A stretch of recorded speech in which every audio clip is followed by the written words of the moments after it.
Scott Corporation and your sports network. Yeah, I've been closer to Jesus before, so can you help me out? Oh, can you help me out? Am I on my own? Am I on my own? But can you help me out? Am I on my own? Am I on my own? Or can you help me out? Can you help me out? I've been scared to look in my soul.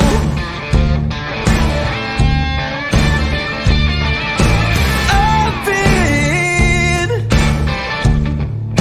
afraid I would follow the road. Yeah, afraid of the things I've been told. Welcome into a Wednesday edition. Days are getting away from me. Wednesday edition of Running Point. I'm Anthony Hartwig. Today is July 28th, 2021, and this edition of Running Point is brought to you by Greenwood Chevrolet in Austintown. And if you're in the market for a new car, then head on over to Greenwood Chevrolet in Austintown, and they will take care of you better than anybody else. So to start things off today, let's recap kind of the action that we had on the network last night. We saw Boardman's 10U team fall to New Albany in the 10U state championship losers bracket elimination game 8-3. And when I was watching this broadcast, once again, shout out to DJ Oakley for doing a great job on the broadcast. But when I'm watching it, I'm thinking even it was a tough game because, the Boardman got behind a little bit early and they were always trying to play catch up, but they never stopped fighting. And there were parts of that game where it really could have gotten out of hand, and it never did. 8-3 final score. Even the last inning, Hodge comes up to the plate, rips a ball to the left field, and it looks like it's going to be an automatic double. And, he's trying to hustle and turn it into a triple. And, New Albany makes a really good play. They relay it in from left, and they get the tag at third. It's a hustle mistake, but it's one of those ones that you would love to see from a 10-year-old, because as he goes on in his baseball career, he'll learn more and more about, we don't want the first or third out being at third base, all that stuff. But at that age, you love the hustle. You love the fact that you want to get yourself in the best position to try to make a comeback. The final out hit hard right on the line to third. It's almost caught. Third baseman knocks it down, and you can just see the emotion in the Boardman team. But what I really liked, and then we talked about it yesterday, the emotional maturity of kids nowadays, and how it's grown, how it has grown so much in the last several years, and how it's continuing to grow as we advance with technology. Man, they were so upset. And yes, you deal with the emotions of losing, but no one had to be told to get on the line and do the post-game handshake and everything like that. It was right there. They did it. No one had to be pulled to the line. And sometimes maybe 5 or 6 years ago, after a tough loss like that, especially with young kids, you would have to, try to get them composed for a minute and then but it was like right there doing their job, respecting the game. And after a tough loss like that, it's great to see them able to kind of bounce back from that kind of thing. I think it was amazing. And as though, even though they lost, we loved covering them. We always love covering the youth baseball. We talked about it with DJ on Monday. It kind of lets us, as fans, as broadcasters, as members of the media, get back to a sense of the innocence of baseball a little bit. There's so much going on in the professional league and the college league and all this NIL stuff and the disputes over contracts in MLB, and to get back to kind of the innocence and the purity of baseball and watching it at a Field of Dreams type venue. There's nothing kind of better. It kind of rejuvenates the sense of love for the game. And if you didn't get a chance to go watch them at Field of Dreams, the tournament's still going on. You can still go catch good baseball at L1 at Field of Dreams, and it will still be finished out on ysnlive.com as that tournament goes on. And New Albany moves on to the game tonight at 6:00. Championship game is tomorrow at 4. Hamilton awaits. The 4:00 start, obviously, to make time for that if necessary game. If it were to happen, the team coming out of the loser bracket would have to win twice, as it's double elimination. I want to remind you guys that the comments of the Running Point are open, no matter what platform you're watching on, whether it be Facebook, Twitter, Twitch, YouTube. The comments are live, and we'll bring them up as they come along. The fan line is also live today, 330-886-0813, the MP Vivo Heating and Air Conditioning fan line. Call in and talk about whatever's on your mind. We'll have a great discussion. We have the Louisville football head coach Troy Davis coming on the show at 12:30 today to talk about the Louisville Leopards football team. And one of the things I'm very excited to talk about is their tough schedule. It is loaded with Division I teams and loaded with a fair amount of travel for Louisville. They're going to actually come up to Canfield to scrimmage the Cardinals before their season gets started, and then they will start their trek with very tough slate of games, multiple Division I teams trying to prepare for their Division III playoff run. And if you know anything about Louisville football, a proud program, and if they do have down years, they don't last very long. And last year probably considered a down year on their standard. But like I said, they don't last long. I don't expect them to stay where they were last year. They're going to bounce right back from it. We're going to talk to Coach Davis about that, about maybe some of his leaders, some of the people he's going to lean on. We're going to talk about his staff and some of the things that they've done this summer to prepare for the season, and then some of the things that they're going to do come August 1st when the official practices for football start.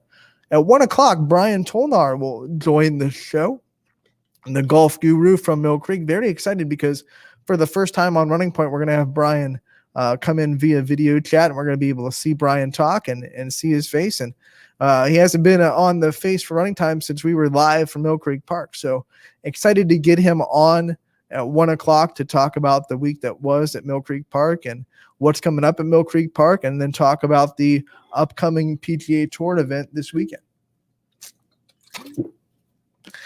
The Muscle Connection High School football preview last night was the Gerard Indians, and it was pretty late. Came on after the Olympic coverage, which ended around midnight. So if you weren't able to stay up that late to catch the preview of Gerard, make sure to go to WFMJ.com and take a look at that. When you look at Gerard, and yesterday we talked about the EOAC because obviously United was the preview for Monday night. So the EOAC, we talked about that conference, but you look at Gerard and the NE8, and Gerard was a team last year that struggled definitely on their standards, was not the season they wanted. But at the same time, you look at the second half of their season and the strides that their offense made. They continued to start to push the ball forward, continued to start to figure things out on offense and really find a rhythm. And when you look at what they're bringing back in Dominic Melito, and they're bringing back a lot of skill position players on that offense, 3 offensive linemen as well, you can really start to see Gerard making good strides in the NE8. And you can really make them you can see a case as they could be a team that are really able to kind of compete in that kind of conference that is so kind of top heavy. I think we talked about it yesterday, an NE8 conference that has maybe some established quote unquote favorites from the experts, but Gerard is a team that you really can't forget about in there. And we have DJ Yoakley coming in. DJ, when you look at kind of the football scene, we talked about the EOAC yesterday, talking a little bit about the NE8 today, and especially Gerard. What kind of things do you expect from that this year? I mean, Coach Pearson always brings a level of intensity to any team that he has on the field. It's funny, I always think with Gerard, you can put anybody out there, and as long as they got the Power G on the side of their helmet, they play like superheroes. It's they play out of their minds. It's Doesn't matter what number uniform they wear, they always look up to some of the people that have come through that program. And it's just it's like an Alabama type program where, the kids know what they're going to run since they're, 4 or 5 years old, since they're the Mighty Mites or whatever they call it out there. And they just develop into these unbelievable athletes in the city of Gerard, and they're embraced by everybody in the community. So it doesn't matter how many are on the roster or who's on it or what name is where. Coach does a fantastic job of lining up and giving his team a chance each and every week. And that's the thing I admire most about Gerard is you can never count them out of a game. Like when we do our picks on Fridays, nobody ever goes clear across without a Gerard popping up, so I'm excited. I think the NE8 continues to be a premier football conference in this area.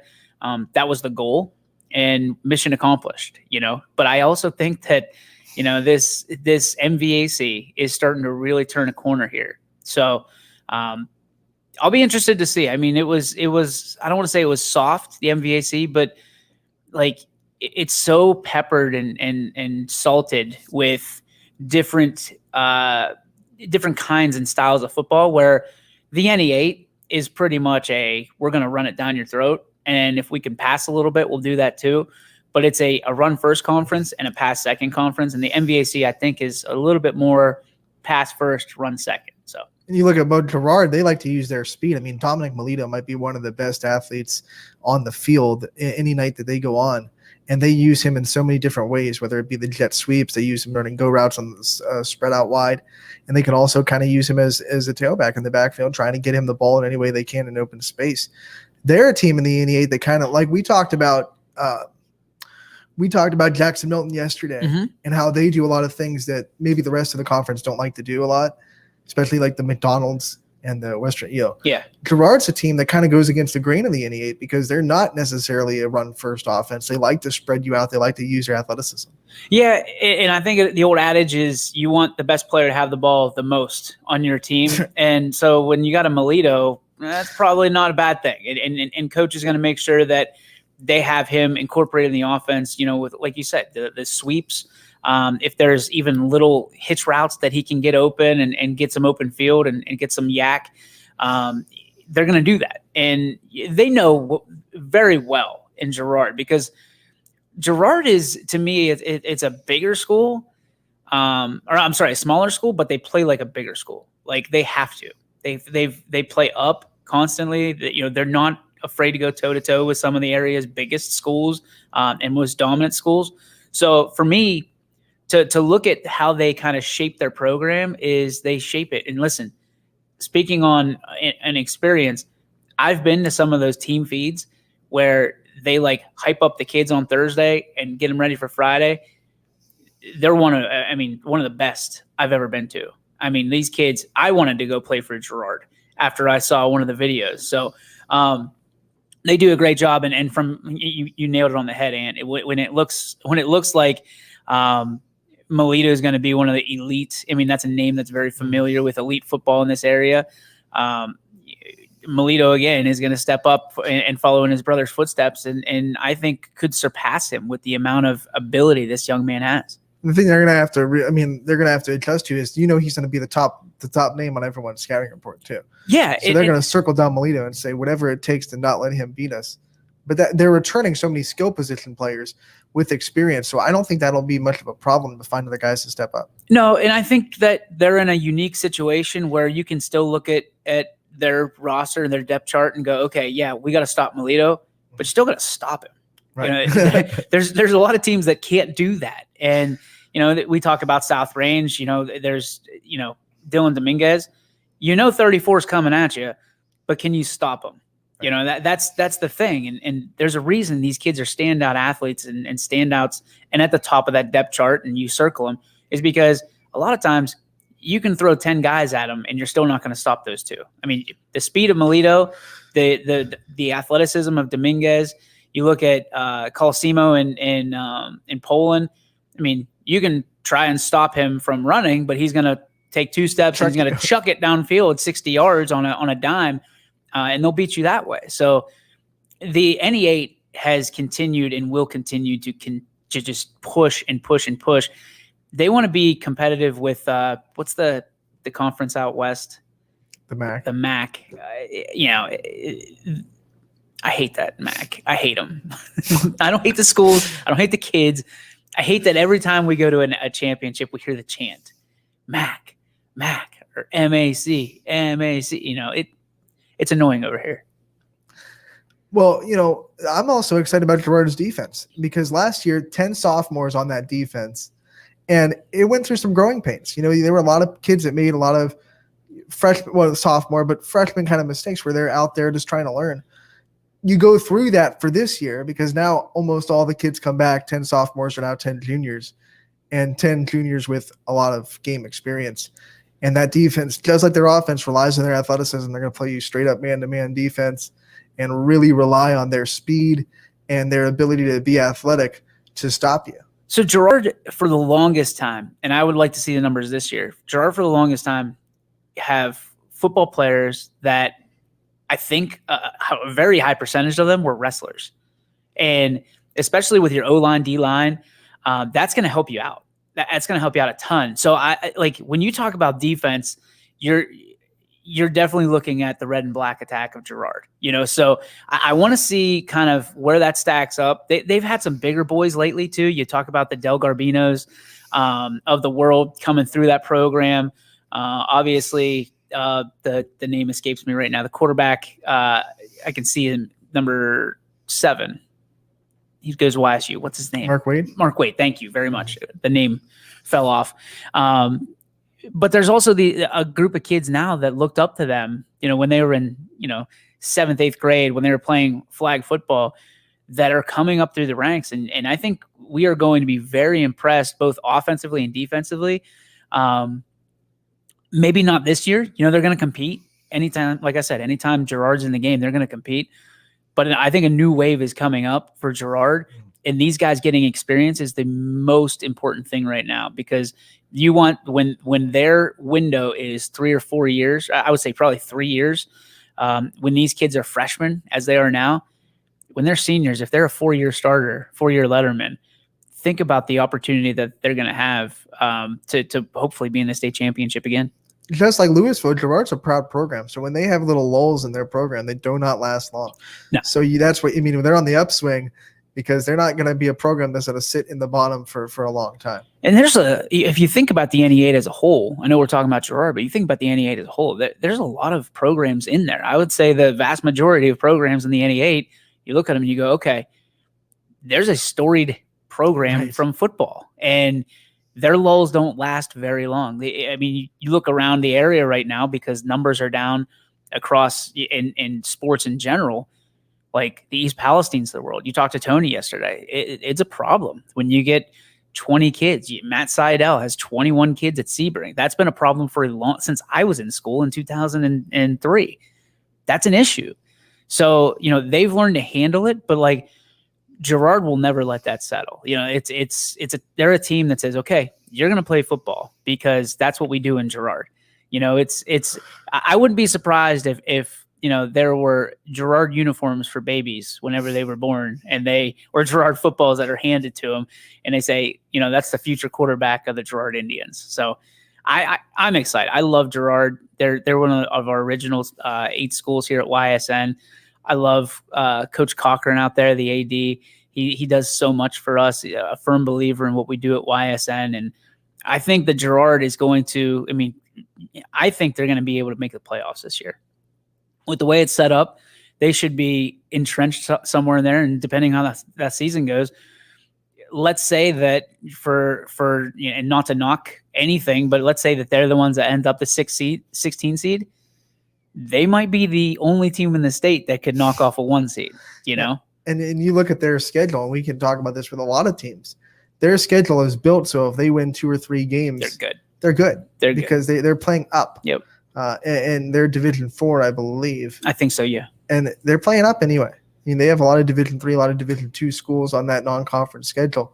And even some of their conference opponents are up a division. Hubbard is Division 3. Mm-hmm. So you get those wins, and with 16 teams in the playoffs, you're sitting pretty. Yeah, and isn't that the goal to make the playoffs. Right. You know what I mean? You get through the season. Yeah, you want to win a league crown. You want to win a conference, whatever you call it nowadays.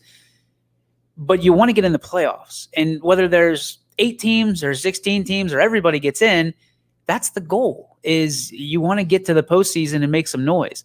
And I think there's a lot of people that get kind of bent out of shape about how many teams are in. Do I like 16? No. But at the same token, if you're on the fringe of 16 and 17 and you make it, you shouldn't be pouting. Right. You know, you're going and you have a chance at the title. And there's a lot of teams that would love to have that opportunity and aren't going to get it. So, you know, I can see the frustration on both sides, but at the same token, like, don't you want a seat at the table? Don't you want to go compete for a championship and call yourself a state champion? And weirder things have happened than a 16 or a 50th seed winning a state title. I like that there's a bar. There's still a bar. There's still a bar that's set to make the playoffs. So you still have to earn that 16 seed. I hate everybody getting in. I mean, you should always have to earn that seat at the table to get into the playoffs. I don't like from a baseball perspective, I don't like when everybody gets in, because you're still going to have to, you should have these, 16-1 matchups. You should, I don't care. I don't care what it is. Seed us. Because a guy like me, I want to be seated because I want somebody to tell me that we're not as good as the other team, right? Or where we stand. If we're number 1 seed, I want to know it. I want to know that we've got something to prove. To just let people in and go, hey, technically we're going to seed you, but it really doesn't matter because. Do you seeds lose their meaning when everyone gets in? You think like you're the 1 seed, but everyone gets in anyway. So yeah. It's like, I mean, it's like when we did that pizza madness thing, people were all over us about the seedings and we just picked them out of a hat. It was one of those things. We just filled it in. And I feel like that's what happens with everybody getting in is, okay, well, you're 2-8, but it doesn't matter who you play. We're just going to throw you in there. Like you could a 2-8. And when you play play up against, 9/10 of your schedule is a different 2-8 than if you're playing, down 9/10 of your schedule, because then you got problems. That's what's scary about the teams that play up so much. That 3-7 can look bad on paper. And if the coaches are voting, and the coaches don't have time to go and look at your schedule and dive into how you are. So if the coaches aren't voting in football anymore, but like last year, the coaches are voting at 3-7. They vote that team low, obviously. They're 3-7. Yeah. But their 3 wins came against Division 1 teams, and they're a Division 5 school. And you're a very proud program, and and then you go, listen, there's going to be people that sleep on us the first couple weeks, and you'll be able to get by 2 weeks, I think, 1 week especially, but 2 weeks probably, while you cruise past, and then people go, who the hell was that? Like, did anybody catch the number of that bus that just ran us over? Oh, that's the 16 seat. They were 3-7. Oh, by the way. So, I mean, I think you're going to run into that at some point. A team like Gerard could take advantage of it because, again, when you think about Youngstown, Gerard, to me, is like Youngstown personified because they are the gritty city. They are the people who will never, like, Gerard's the kind of town that if it was a person and you were in a bar fight, you'd want Gerard to be one of your best friends because they don't care who they're up against, whether they're big guy or, the little guy that knows jujitsu and all the moves. Gerard's going to fight. And you feel good about your chances of walking out of there alive because Gerard's with you. That's right. The 16-team playoff, if I'm 4, 5, and 6, I'm scared now because all of a sudden these 11, 12, 13 seeds can be a team like Gerard that plays up, and all of a sudden you're not looking at a really positive matchup anymore. The toughest thing that I think about the NE8 conference is they beat each other up. You know what I mean? So you look at this, the first three weeks are non-conference, and then you go through the next 7 weeks of one of the most grueling schedules that you're going to go through. And it's much like the AFC and NFC North. By the time you get to the playoffs, you are licking your wounds and you're like, all right, what do we have left that we can fight through? That first week's going to be a pure adrenaline. And then you're going to look at it and you're going to go, okay, what's the damage report? What do we have left? Who can we put in? I mean, look at what happened last year, with the Jake Gehring in South Range. I mean, he was beat up before he even got to that playoff game because they had to endure a smaller schedule. They went from weeks 1 to 6, but they were all NE8 schools, and it takes a beating on you because it's the style that they play. Didn't Skirpak have to come in? Yeah. It was. Sure. Yeah. Well, he came in for Patron, right? Patron, but Jake Gehring was injured, throughout the season. There was a lot of injuries, a lot. And I hate to just pull out Jake, but Jake was obviously an injury that happened in football season that lingered all the way over into baseball season. And he's still coming back from today. So you look at that, it's very challenging to be in a competitive conference like the NE8, like Gerard's in, name all the teams on the wall there, and be effective in the postseason, because a lot of times you're missing guys, or your guys are not playing at 100% or even 80%. And I said this yesterday. I think those first 3 non-conference games are your kind of measuring stick for where you're going, because starting week 4, that team knows a lot about you, and there are no secrets. And scheme-wise, you're going into a team that's knows everything about you, and those first 3 games are meant to prepare yourselves for that conference season. You talk about secrets. There's no such thing as secrets anymore in these conferences, because especially if you have a 7th and 8th grade program, like your varsity coach is talking to the 7th and 8th grade coach, which sometimes they're even on the staff, and they're saying, what did this kid do last year? They're looking at 8th grade tape. I mean, East Palestine's got a quarterback that's coming in as a freshman that they're trying to get served at 8th grade tape on East Palestine right now. And East Palestine went 1-9 or 1-5 or whatever that was last year. So you think, no, because they had extra games. Right. So they were 1-9.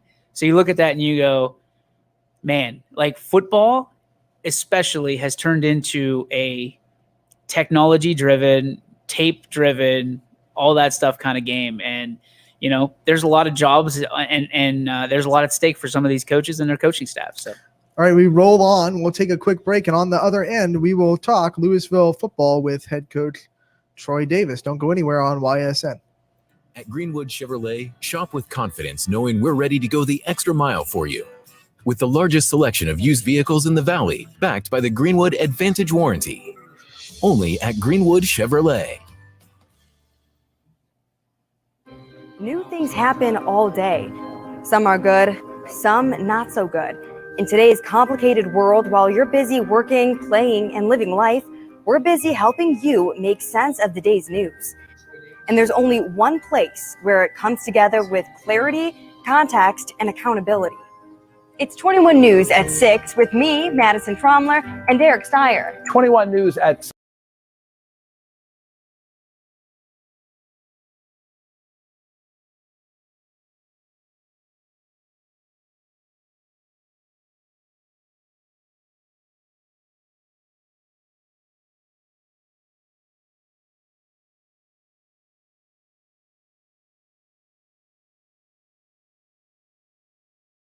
rustic flooring. And, well, you'll find them all at BairdBrothers.com. Ordered easily, delivered conveniently, enjoyed comfortably. BairdBrothers.com. WRS Wealth Advisors, the area's premier wealth and retirement specialists. Located on South Avenue in Boardman. Hi, this is Jim Myers with Myers Family Insurance, your local Medicare and retirement resource. We're excited to have sports back. Whether you're on the field or cheering from the stands, sports unifies communities and brings hope for the future. We're all one team working together. At Myers Family Insurance, we know the importance of a great team. Our team continues to grow to help you with your Medicare and retirement needs. The annual election period is October 15th through December 7th. Now's the time to make sure your plan continues to meet your needs for the upcoming year. Call today. Hi, I'm Colin Chupa. And I'm Kelsey Clem from K-Squared Marketing. Our boutique marketing firm specializes in media planning and buying, public relations, event marketing strategies, and strategic sponsorships. We can integrate our services with your existing game plan, or we can be your entire marketing team. Your goals, our game plan. Let's win together. Call K-Squared Marketing at 330-623-2730 or visit ksquared.marketing to learn more.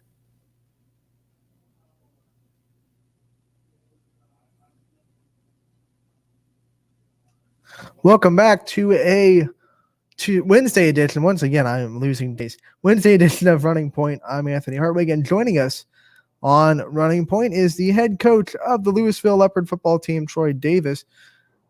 Troy, thank you so much for joining us today. And are you still in Daytona?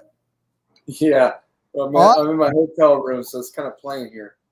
Joining us live from Daytona Beach on a little bit of a vacation is the head coach of the Louisville Leopards. Coach, you taking in like a last gasp of life before football hits us? Yeah, we've been doing this here at Louisville for several years. It's the last week of July. We take a vacation, give our kids a break, let them do their Cedar Point trips or beach trips, and then back to business on August 1st. So you said that this is a tradition at Louisville. What kind of things do you think this kind of gives you an advantage of, and kind of lets these kids kind of clear their mind, I would assume, before the treacherous summer starts on August 2nd? Right, yeah. You deal with so much stuff. There's so many things to do in the summer. Our kids have been playing baseball, they're playing basketball, they're doing football. Just give their bodies a chance to rest. We tell them take a week off of lifting, take a week off of football, go out and relax, be a kid for a week, and then come back ready to go. And honestly, I'm on the beach today, and I'm thinking to myself, it's not hard to leave the beach when you know you're going back to football season. What about you? I mean, I'm sure for you and your family, this is a great time to kind of get together one more time, because I'm sure your time demands are very strenuous come football season. So what does this week mean to you? Yeah, that's exactly right. It's a big family week. We went to SeaWorld yesterday, did the old school vacation there, missed it from the days when it was in Aurora, Ohio. And so we went there. It's just nice to be able to connect with them. And they do share your family with the football team. And they see you spend a lot of time on the phone, a lot of time at the office, a lot of time answering questions. And so you spend a lot of time sharing. It's nice to be able to kind of dial in and be with them for a week.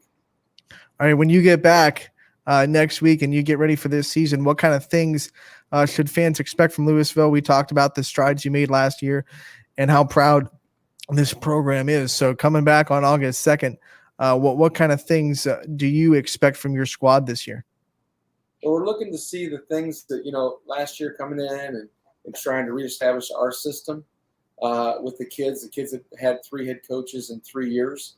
And so we thought, going into last year, we tried to implement a lot of things. But, with all the obstacles we were against last year, it was difficult, especially changing the schedule right before the season started. And once we got in, we were looking this year to see, the seeds that we planted in terms of, being able to have the kids experience the same thing again. Where can we grow? And we know our kids a lot more this year. So we're excited about that. We know what they can do on the field. We know what positions we can put them in to be successful. So we're looking to see things grow this year. That's the big thing. We know we've got some good football players. We want to be able to put them in a position to win and excel at what they learned from last year. And continuity is so important to a program. Yesterday, we talked to 2 coaches that have been with the programs for a long time. You're going into your second year. How exciting is it to go into year 2 and to kind of let these players know this year that like the continuity is there and you're here to stay and you're committed to the program and they don't have to worry about, like you said, before you got in, 3 coaches in 3 years? Well, I had one of my kids, I guess I can best explain that with one of my kids in the season in exit interviews asked me, is our offense coordinator come back? Is our defense coordinator come back? Are those guys coming back? And I said, we're all coming back next year. And it's the first time for that senior to experience that. So those are huge to kids. You underestimate that continuity, that stability, and what that means in terms of building trust relationships and for them to know what your expectations are and for you to have expectations, their expectations of you and your expectations of them. That continuity just builds those bridges of trust and understanding that you can move forward. We've been looking at your schedule, and man, is it a gauntlet. I'm sure being an independent football team is a love-hate relationship because you have so many Division I teams on your schedule. It'll definitely prepare you for your Division III playoffs. But at the same time, you got to look at that and say, whoa, what am I getting myself into? What about your schedule excites you, and what kind of challenges do you think are you really excited for the Leopards? Well, this will be our 4th year playing independent football, and we understand that that's a whole new game. And we're tired of using that as as an excuse or a reason for why we can't achieve more. We know that on every turn, we have somebody coming at us that's usually bigger than us. And if they're not bigger than us, they've got a great tradition of football. So we're playing good people every week. For us, that allows us to get up for every week. For me, it creates a lot less sleep. But I'm excited. It's like you want to play the best to be the best. And so that's part of it. But, the big thing for us is to be able to get through the season healthy. We always have good football players, but we don't have a lot of football players, at a school our size playing a higher level competition with more people. So it's important for us to keep our kids in tip-top shape, keep them healthy, and get them playing as one way. As many kids as we can get in playing one way, because our opponents are all playing their kids one way.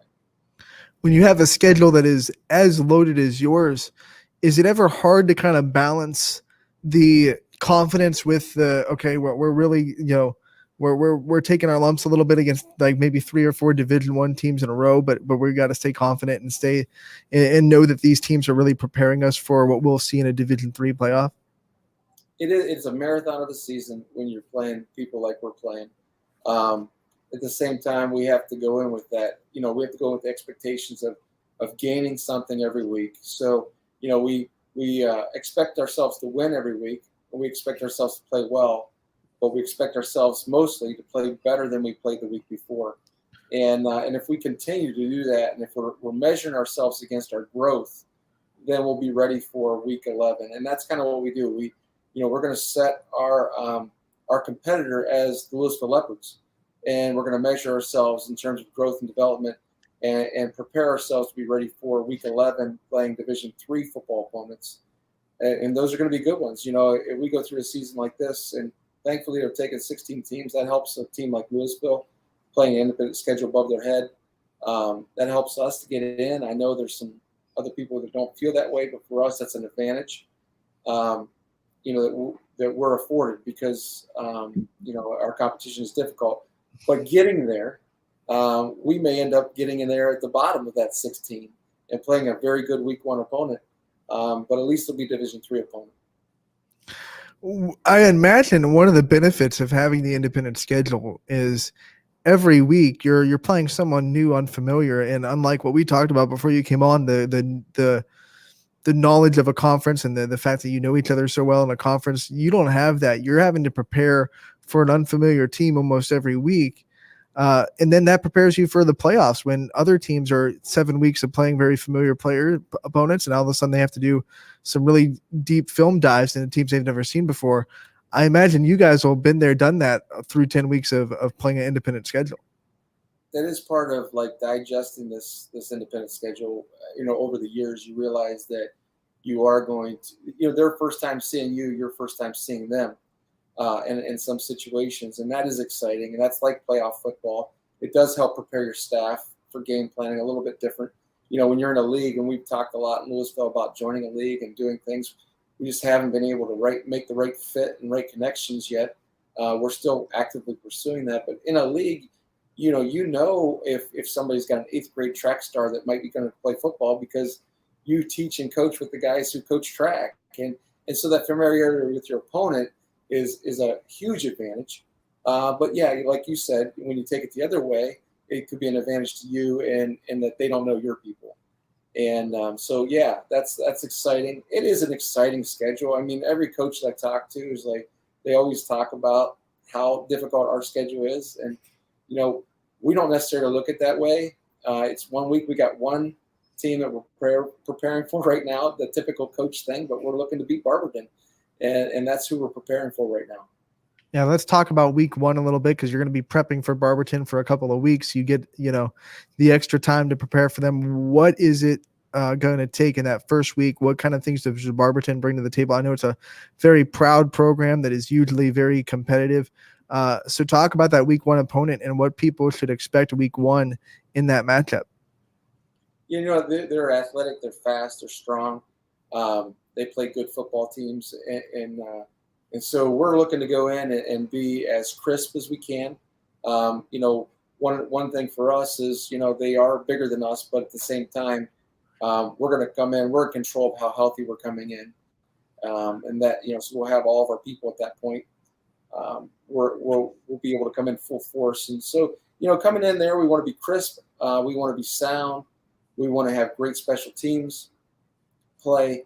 And our kids, are excited to be playing their first home game at home. And we have a great place to play. We're hoping that excitement. We're hoping the excitement of actually having fans in the stands this year will be, something, like going, playing away and playing home was almost the same last year. No matter where you were playing, there was nobody there. And you didn't get the kids and the fans there that really make high school football electric. You made a perfect segue into our next question, because we know exactly how excited the Louisville community gets about their football and how passionate they are about their athletics. Talk about how exciting it is for your team to kind of have a full stadium on Friday nights and to be able to share your journey with the community, and how much that's going to be treasured this year, considering that last year you didn't have it.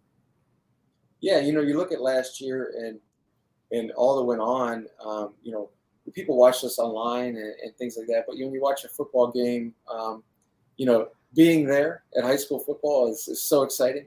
And so, yeah, we're really pumped about the fact that our student body can be there, our youth kids can be there, they can experience all that. I mean, my first time of getting hooked on the Leopards was when my dad took me to a game in 1981, and we sat in the aisle because the stadium was so packed that I wanted to be a part of that. That's what we want to be able to have a relationship with our fans and our team interacting, to where that could be something that's exciting to push us over the top. What about your coaching staff? We like to shine a light on coaches' staffs, because I don't feel like they get enough credit. And I know a head coach would be nowhere without a good staff. So talk about the people you have on staff and what they bring to your program.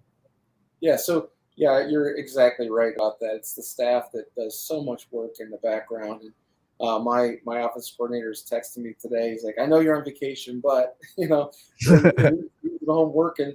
And I kind of feel a little bit guilty about that, but at the same time, I understand.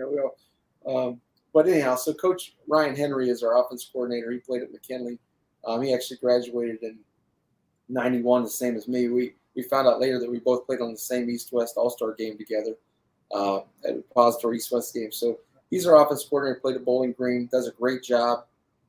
He knows how to coach quarterbacks and conduct our offense. And then our defense coordinator is Jake Atkins, and he actually played linebacker for me back when Louisville was making its state finals runs and deep into the playoffs. And so he'll be our defense coordinator. He played at Notre Dame College of Ohio. And then after that, we have a lot of Louisville guys. Like you said earlier, Louisville, like a lot of other communities, is rich in tradition. And to be able to pass that tradition on, you want your own guys to coach. They played there. They know what it's like to play there. They know the expectations of the community, and for them to coach each other. So we have several coaches that played throughout the 2010 time frame, and we have a few old school guys that played back in the 90s with me. Before we let you go, talk about some of the leaders that you're going to lean on this year, and some of the leaders on the field that fans should be looking forward to seeing lead this team. Yeah, so last year we had a receiver that did real well, Zach Seaman. We're looking for him. He's a competitive kid. We're looking for him to have a strong year this year at receiver. He's gotten some Division II looks. Cam Brazick, offensive defensive lineman, huge dude. We're looking for him to have some impact on games. AJ Lingenhol is our 6'4" tight end. We look to him to do some things, to be able to you can't guard height. You know what I mean? It's got to be a great thing to have a 6'4" tight end coach. Yeah, especially coming from my perspective. I'm an offensive line guy. That's what I played offensive line in college and high school, and having a big tight end was always nice. When you were the tackle and you had a big tight end beside you, that made things a lot easier. So yeah, that's nice. And then we have a couple guys trying out for quarterback position. We're returning running back Connor Edelman, 3-year starter. And so we've got some pieces and parts that are going to be exciting to see this year. Biggest thing is our kids are, they have a competitive edge about them. They came up with a theme this year, Built Different. They want to show that they are built different than the past few years. We feel like at Louisville, we aren't accustomed to being 4-6, 5-5, 6-4. We're accustomed to being 8-2, 9-1, 10-0, and so they're growing up in that community. They want to bring it back. So those are their expectations for this year. What about this a checklist of goals that like the team is setting for this year and things that they want to accomplish? Yeah, number one thing is to be better every week and, measure ourselves against ourselves. And that's the number one thing. And that's what we keep dialed in as we want to be better every week. We want to be better every practice and build upon things and investing. We talk about that a lot. What are you investing in the team? I know that, Dabo down at Clemson, he does that big thing with coins where, they show their investments every week in terms of the players. Same idea. What are you doing with film? What are you doing in practice? What are you doing in the weight room? What are you doing in the classroom? What are you doing to invest in the win and then get that return? So the more you invest, the more you're going to get a return. All right, Coach, thank you so much for taking some time out of your vacation in Daytona Beach to talk with us. We love hearing from you, and I'm sure we'll hear from you again as the season goes on. Good luck this year, and good luck to the Leopards. And I hope maybe we can talk about a 10-0 season at the end of the year. Hey, I wouldn't mind doing that at all. I appreciate it. Hey, thank you guys for covering high school sports, too. We appreciate what you do. You're welcome, Coach. It's a pleasure to cover you, and we'll talk to you again soon. All right, thank you. All right, that was Coach Davis of the Louisville Leopards coming out from us from Daytona Beach on vacation. We love to that idea. That idea. Take this last week off because when August 2nd hits, we are going full speed at the football season. We talk about mental health a lot. It's coming into the fray, the mental health conversation. It's definitely coming into the Olympics fray. Mental health of young kids, the ability to turn your brain off for a week before we go full bore into football season. That's a good adage. I think that's a strong idea that we might see more and more coaches, especially new generation coaches that come up, might kind of buy into that. I know this year, you're only getting 3 weeks of practice before that game starts. So your time is very limited, but I still think giving those kids a time to kind of turn their brain off, very smart decision. And I love the fact that that's kind of a tradition at Louisville. And I'm sure the kids kind of love this week to kind of be able to focus on not football for a little bit and then be able to be fresh, 100% ready to go come August 2nd. The coaches too. I mean, Coach Davis talked about it. He is a big time commitment to be a football coach at a high school level. And you're asking a lot from your family, a lot of sacrifice from your family to say, hey, my time is going to be fully dedicated to this football team for the next, hopefully 4 or 5 months. And to be able to take 1 week and go to Daytona Beach, oh man, that's got to be fun. And go to SeaWorld with your kids and all the other stuff that you're able to do. Very, very good idea from Louisville. And I think it will be beneficial for them in this season. We talk to Coach Davis about some of the leaders that they have. They have a lot of skill players like some of the other teams we've talked about. Seaman at wide receiver did a lot of great things last year, going to do a lot of great things again this year. How about a 6'4" tight end? They do not grow on trees. Maybe they do in Louisville. I don't know. But that's going to be a really good key when you have such a good guy at the line that can speed down the field like Seaman, to have someone in that mid-range level that can really open up the deep ball with his mid-range routes. That's going to be good. He can chip block. He obviously is going to be a good blocker at 6'4". So I think that tight end and their offense, and like he said, the standard for excellence is high at Louisville. They are not used to being 4-6, 5-5, 6-4. They want to be 8-2, 9-1, and 10-0. And if they do that this year, if Louisville takes that schedule that they have, loaded with Division I teams, and goes 10-0, 9-1, you could be looking at a 3-2-1 seed in that Division III playoffs. Because how do you argue with a team that goes 10-0 against I think five Division I teams on their schedule?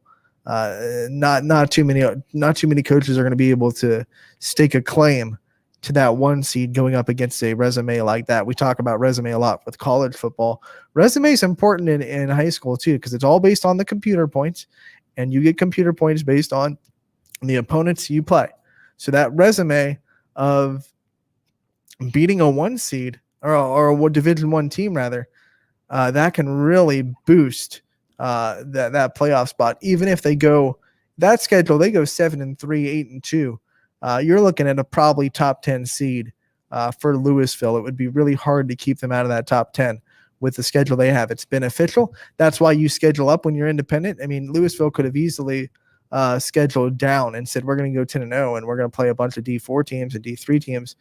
That's not how you go and win state championships. You have to be cutting your teeth and really prepared for that Division III playoff, because Division III, as we know in football, no joke. So when they get to week 10, they are going to be well prepared and very much ready for the Division III playoffs. Coach Davis talked about that. As long as they can stay healthy, that's the one question mark he brought up. The numbers at Louisville, not exactly what they would want, and he wants to make sure that they stay healthy through that schedule. And that schedule, playing a lot of bigger teams, you just never know.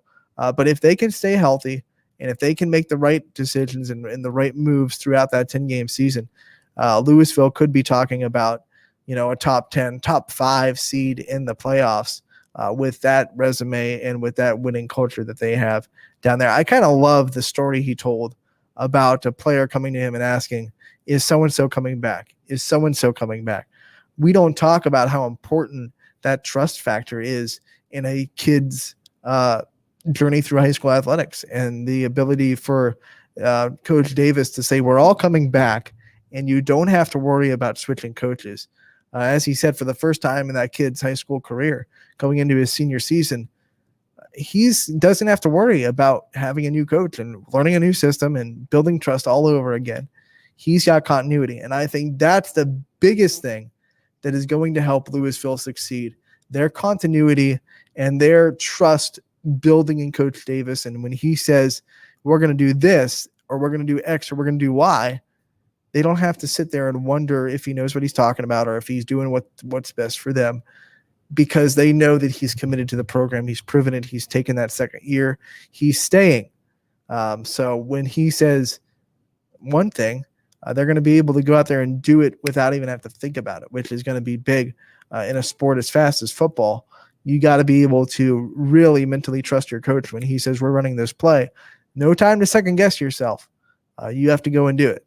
So with that being said, we are fastly approaching 1:00, and at 1, we will talk once again to Brian Tolnar, the guru of golf at Mill Creek Golf Course.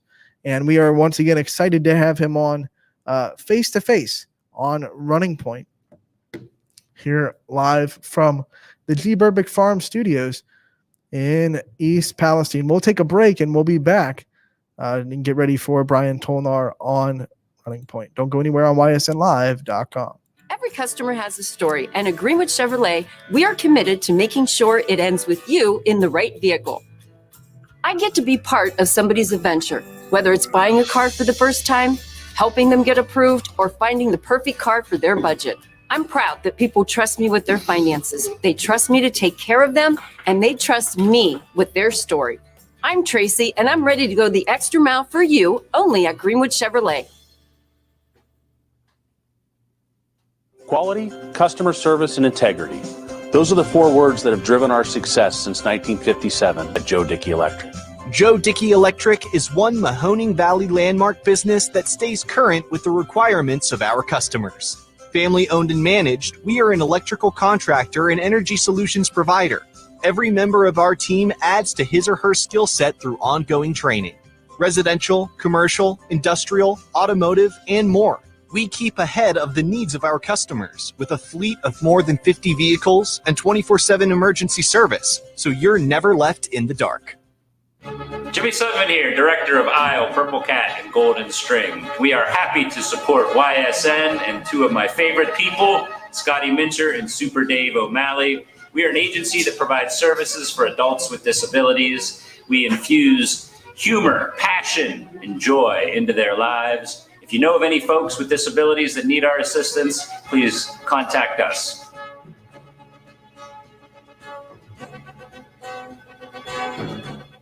Your teams work hard and give it all they've got. Well, so does ours, because 21 Sports and YSN give you extra effort when covering local sports. 21 Sports and YSN, winning coverage of our Valley's teams.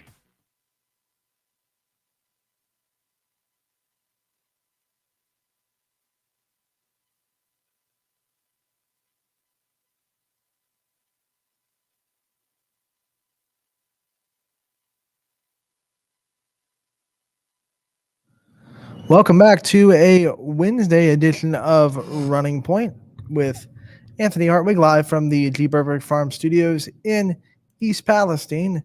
We are approaching 1 o'clock, and Brian Tolnar will be joining us from Mill Creek Park, the golf guru. We'll talk about what's been going on at Mill Creek and what is in the future plans for Mill Creek this week. And then we'll talk about, of course, the upcoming PGA event this week as well. And we'll also get Brian's tip of the week.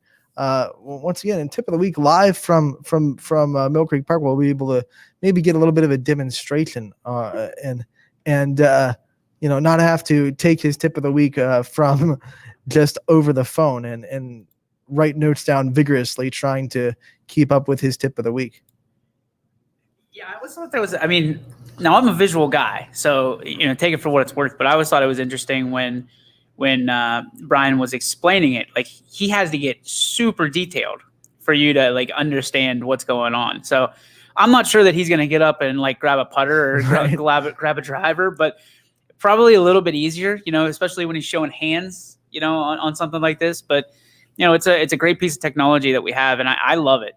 We're 3 days into it here with Running Point, and I think already, that interview with Coach Davis was fantastic. It's a different thing to have on here, and a guy like Brian, who's already an animated character, it's going to be fun to see, kind of like when he's telling you where to put your hands, like grabbing your thumb, stuff like that. Stuff like that was the hardest when he was talking about the inverted grip and the finger. I was like, what? Yeah. So like being able to actually show it, it's going to be different, because I don't know if he uses a webcam or if he uses his phone or what he uses yet. But it's going to be interesting to see, because golf is such a visual game. Golf is a visual game, and it's one thing to talk through it over the phone, but it's another thing to see it and go, oh, okay, I can utilize that in this way, and you see it. So like when people are watching it later, they can pause and replicate what Brian's doing. So I'm excited for it. I'm really excited for it. Yeah, and we've been such a great friend with Brian Tolnar for the last year that we've had this partnership with Mill Creek, and it's exciting to keep taking steps in our partnership with them and keep growing in what we're doing with them. And now, like you said, in the future, we plan on going and filming the tips of the week and having that video that he can kind of go and describe what he's doing and continue to grow in our partnership with Mill Creek. Yeah, and listen, there's no bigger fan of what we do than Brian. And it's because golf in this area has long been kind of looked away from. People just go out and golf because it's something to do rather than invest in it because it's something you love to do and you want to get better at it. I'm as guilty as anybody. But I know that, with Greatest Golfer coming up and with the Joe Dickey Electric Greatest Golfer youth or juniors just finished up, and Porter from McDonald took it. So for the second year in a row, I believe, back to back. So you look at this, golf is huge here. And if you haven't had a chance to go check out Mill Creek, my goodness, come on. Like, it's beautiful out there. And what Brian and his team are doing, not just in the golf ranks, but all across beautifying Mill Creek Park, it's the gem of our community. It's the gem of our valley by far.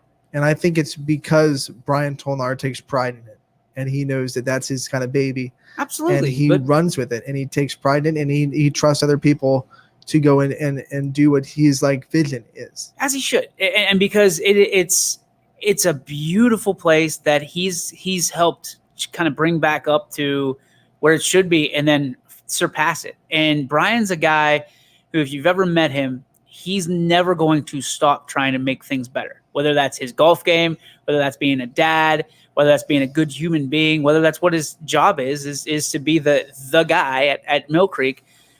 He's never going to stop trying to make things better for whatever he does. He's an all-in guy. That's why we love him here, because he loves what we do and he's all in. And we've got some cool things that are coming up really in the short term that I'm really excited about. I know he's really excited about, and will open the doors for golf again and some other great nonprofits in our community, which we're thrilled about. Yeah, and when we went down there for Mill Creek, we were able to make that show live from Mill Creek, and we got to really see firsthand golfers on that course and how beautiful that course is. And then we got to see the tournament that was down there. What an experience. It was something that has never been done before. And I told Brian, I said, I will always fail forward. And we always talk about it, failing forward here. It doesn't necessarily mean we want to fail, but we're going to push the envelope until we kind of fall flat on our face and we go, okay, maybe we take a step back and then we go. Brian loved to have the quad boxes like we typically do and have someone, putting on one box, talking on another. I mean, it was awesome. The way that we were able to pull that off, and I know he was excited about it. So I'm going to let you in on a little secret, Ant. We're going to be going back there in the not too distant future, doing another kind of remote running point and power hour from Mill Creek, because listen, we didn't get rained on this time, so we're going to push the envelope and see how much Mother Nature wants to agree with us. We bring the weather, you bring the golf. Yeah, that's the thing. So hopefully it works out, because we've been out there twice now, and twice it's been beautiful weather. The first time beautiful, and the second time even more beautiful with a little less even heat. Yeah, some of the best days of summer for that, because there wasn't too hot. Yeah, and it wasn't raining. So we're going to push the envelope from, I think it's going to be October. To kind of close up the season. We'll verify that with Brian offline, but I think it's going to be in the fall, and it's going to be a really, really cool opportunity for Mill Creek. Brian's wanted to do this for a long time, and shocker that Brian is once again setting the bar for like where things should be in the Valley. So really looking forward to it, and really engaged in what he's trying to do on all fronts. And the exciting thing is 8 of our high schools use Mill Creek as a home course, and high school golf, just like every other sport, starting to gear up, starting to get closer and closer. And here we start to talk about high school golf with Brian Tolnar, which was one of my favorite things to do during the fall last year. Yeah, and that's the cool thing about Brian, is he's so invested in everybody's golf career, like even mine. I have no golf career. It's just very recreational. But Brian, making sure I have the right clubs, making sure I have the right things in my bag, making sure that I don't look like a complete jackwagon when I'm out on the golf course. He fixed Quinn's swing in like 5 minutes, because it was like, hey, I got 5 minutes. Let's fix your swing. Now, Quinn's probably still on the golf course somewhere, laying with a broken back because he didn't bend. Quinn apparently doesn't bend the way that Brian needs him to go, but exciting nonetheless. And again, if you don't know Brian, you need to. One of the most high character people, not just in golf, but in the area and in my world is Brian Tolnar, because he's never said no to anything we've ever asked him. It's, yeah, absolutely. How can I help? And that's the kind of guy, like the people that you meet at Chick-fil-A, that's Brian Tolnar in real life. You know what I mean? He's like, my pleasure. Everything you do, my pleasure. And you're like, well, people aren't built like Brian Tolnar anymore. And it's because he broke the mold whenever he was created. Broke the mold. I like that. Broke the mold. And when you look at you talked about Michael Porter, McDonald Golf, very proud. Mooney Golf, very proud program. And golfers that can really go all the way to Columbus and compete for state golf. And we have really good golfing in the area. And even Jason Kokrak, a Warren native. I think we've proven time and time again how good golf is in the area. And we talk about how good baseball is in the area and how good maybe our football is. Golfers are sitting there like, hey, we're putting in a lot of work too. And we're very dominant in the golf area. And I think that's a lot of this area, right? Especially in the fall, is football swallows up everything. We made it a point to get out and cover volleyball last year. You and I did the heavy lifting on that. And we're making it a point to further it this year. I still want to figure out how to call a golf match, to be able to do it. Now you're talking about a ton of cameras, but there's nothing that says that we just can't follow people around and shoot highlights of a golf match, and get the exclusive interviews, following and stuff like that. But that's the kind of stuff that I'm going to lean on Brian and say, hey, how can we get more coverage out to golf so there's more Jason Kokrak's from our area? Because I think they're out there. I really do. And I mean, after watching Michael Porter. Yeah. After watching, some of the kids that came through here with the tournament, the being in the Pro-Am, I was sitting there, I'm like, we have a ton of talent in this region. How do we pull these kids in and give them what they deserve? And that's this platform that is YSN. So that's one of the things, is just picking Brian's brain and saying, okay, we can't do it maybe the way that people are used to seeing it on the PGA TV or the Golf Channel, but how can we do it and still get these kids to feel good about their golf game, so they want to go play in college, they want to go maybe see if they can get their tour card. Who knows? I mean, you get that tour card, the whole world changes. So yeah, and you can unlike you can get that tour card pretty early. You can, and sometimes you kind of mess around and get your tour card. You know what I mean? One of those things where you have 3 or 4 good days in a row, and all of a sudden, you're writing, you're qualifying for some big tournaments. So I think there's more Jason Kokrak's out there. And I know people are going to roll their eyes and be like, yeah, okay. Like, I'm not saying that golf's any easier, but I'm saying that when kind of everybody's gravitating towards one major sport or these quote unquote major sports of baseball, football, basketball, soccer, some golfers can come in and kind of go unnoticed, you know what I mean? And kind of sneak in there and say, hey, listen, look I'm a professional golfer now. We've talked about it with Brian before, because of the realities of football being more and more exposed and the fact that injuries are more and more prevalent and more learned about.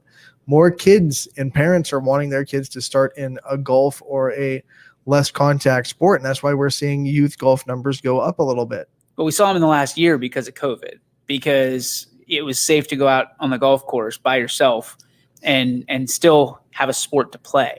Golf's a sport where I love because I can get away. In a world full of, I'm surrounded by so many people, and I'm constantly talking, and sometimes I just don't want to talk, and I just go out on the course and hit a white ball around and get frustrated at the ball the way people get frustrated at me. So it's one of those things you can clear your mind. And at the same token, golf for me, I'm always really, really bad. If I'm playing 9, I'm really bad through 8. And then on the 9th, I do just well enough to bring me back. Then I'm like, okay, I'm there. Like, I'm getting there. I'm starting to figure this game out. And on the 9th hole, it's, hey, I got a birdie or I got a par. So guess what? I don't want to go pay for another round of golf today, but maybe tomorrow I'll come back because now I'm feeling it. Now I'm starting to pick it up. Golf's like everything else. You need to do it. You need the reps to do it. And it's a thing that you have to kind of commit to, and not everybody can do it, because it is a frustrating game, because it is yourself. There's nobody to blame but you. Right. You're out on the open water. Yeah. Without a life vest. Yeah. And it's sink or swim. And that's it. And you talk about water a lot. I'm distracted by the water every time I'm around it. So naturally, if I'm 100 yards away from it and there's no water around, I will find it. I will find the water, even if it's not on that hole. So there's no water on this course. Yes, there is. I found it. Well, let me show you. There's a creek over there. Start calling me snake King priority Trident. area. Yeah, I mean, I could find a mermaid on the course if there was one. You go out there, you start taking swings at the snake to try to get him away from your ball, and your buddy's counting strokes, like 1, 2. No, I'm getting this. Yeah, right. I pulled one off the other day that I was pretty proud of. So I'm a 2-stroke like swing, practice, and then go. Well, I did practice swing, and then lined up, and it was matted down a little bit, and I swung and completely whiffed on it. So I just acted like that was a practice swing again, and then crushed it. And it was perfect. On the green, it was a nice I was using my 8-iron, and it went right on the green. But my buddy goes, hey, I know you swung at that third swing. The two swings were practice. The third one was real, and the fourth one you killed it. I was like, you can't prove that.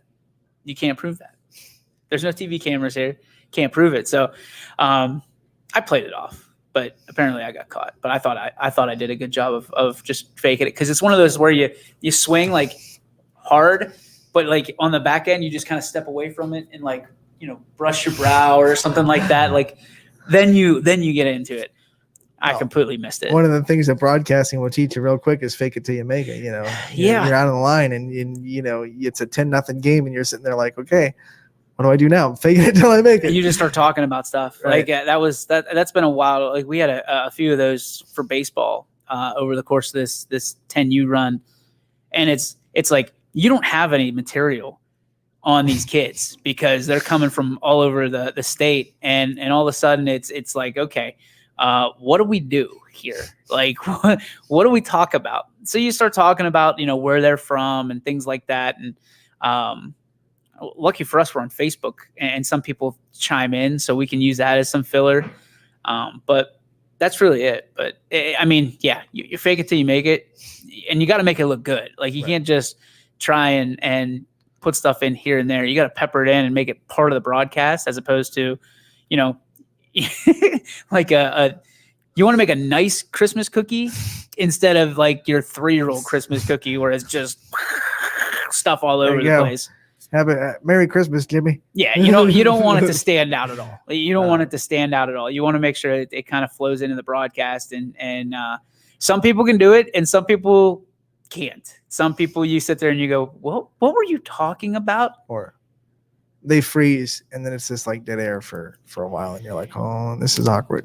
Well, it's funny because we get like in that situation. So we had Richie did a game a couple nights ago. We had Jeff did a game. Ian did a game. And I'm getting like feedback about our announcers, and they're ranking them. So we're like having a fantasy announcer draft for 10U Little League Baseball. So it was funny to me. Richie wins. He always grades out. The one was like, well, the one guy talked too much and this guy didn't talk enough, but Richie's the guy. And I'm like, we know that. We know he's our ace. So, but Richie had a good time with it. It sounded like too. So, you know, it's cool for those kids from a 10U perspective, because Richie is the voice of the Scrappers, you know, because he's the PA announcer for the Scrappers. He'll be the PA announcer for the play-by-play announcer for the Scrappers in 2022. And he's the play-by-play voice for the Youngstown State Penguin baseball team. So as a 10U kid, you're getting like a real announcer announcing your games. Not that our other guys aren't real announcers, but it's like, hey, in 10 years, you don't know where these kids are going to be. But in 10 years, you don't know where Richie's going to be. Because we think an awful lot of Richie, and I think Richie could hang with the big boys up in the majors. Yeah. I'd let him be the Pirates announcer right now if I had, other than like to have him, like Joe Block out. Richie in. You're in. So. And one of the things that makes him great and makes it is he prepares. I mean, he's there at 5:30 before a game, and for football at least, he's there at 5:30. He's ready to go. He's got notes out the wazoo. I worked with him for volleyball. Yeah, he's got more notes for YSU. He had more notes than the media guide that we got that was made by the other team. But I'm like, Richie, what? Richie takes a very sports approach, you know, an athletic approach to our broadcasts, and we try to replicate that. But you know, Richie puts in the time. So if we're talking about golf, and he's studied the course. He knows how far he can hit his 8-iron. He knows what his drives are. He knows, you know, which direction the wind is blowing. And the other bunch of us we're just playing putt-putt. You know, we just got off the putt-putt course and we're like, all right, I sank one from like 40 feet away. If I don't do anything the rest of the day, I'm good. But that's why Richie's so good at what he does, is because he prepares. He prepares for success, and he prepares for failure. What am I going to talk about if it's a 10-0 game? What am I going to talk about if it's a, you know, scenario that no announcer wants to go through, and you got to go deep into that chart. So, and most people would have like a plan B. Richie has plan C, D, E, and F for if this 8-iron doesn't go the way I want it, I can go and I can get this 10-iron real quick. And that's what makes this Richie so fun to work with. I've worked with him. You've worked with him.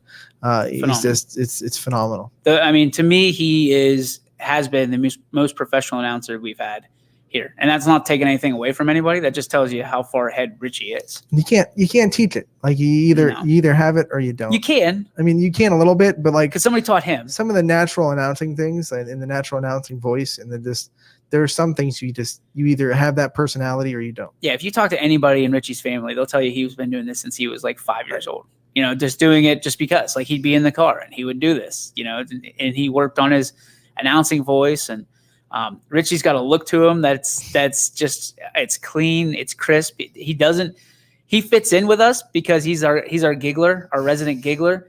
But he's not a misfit. You know what I mean? We're the misfit mafia, so to speak. Island of Misfit Toys. And Anthony and Richie doesn't. Richie's not a misfit. Richie fits perfectly into any organization as the face of your franchise. And he's the face of our franchise. He's our guy. Like if we have a big game, Richie's going out. Richie's our ace. And we talked to Mike Pavlansky yesterday, and Richie's going to do a lot of Canfield football. And there's going to be a lot of big games for Canfield football. A few, I would say. You know, first game Thursday night, August 19th. Probably not that big of a game, right? I mean, the Pavlansky Bowl.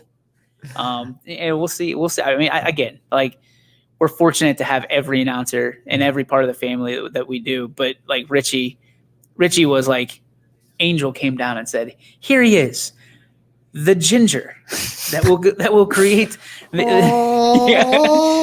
That should be his nickname, the Holy Ginger. So like he was just a perfect godsend, put upon this earth for YSN, and we're gonna make it really hard for anybody to pull him away from us. Like he's our guy. He's our guy, and I will do everything in my power to make sure that he's the face of this franchise for a very, very long time. Very long time. Should we probably take a break? All right, let's take a break, and we'll be back with Brian in a bit.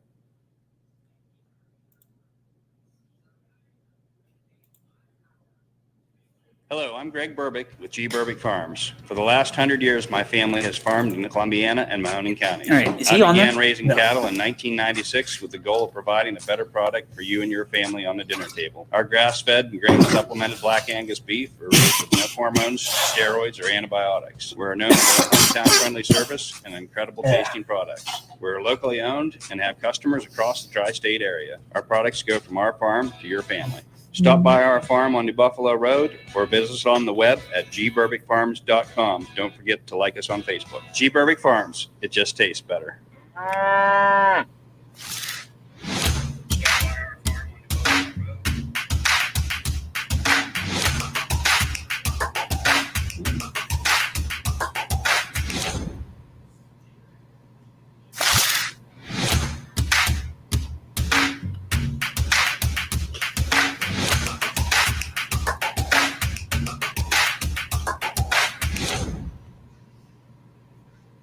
This is Tommy Clem, owner of WRS Insurance Solutions. WRS Insurance Solutions is a local independent agency that specializes in life, Medicare, long-term care, and disability products.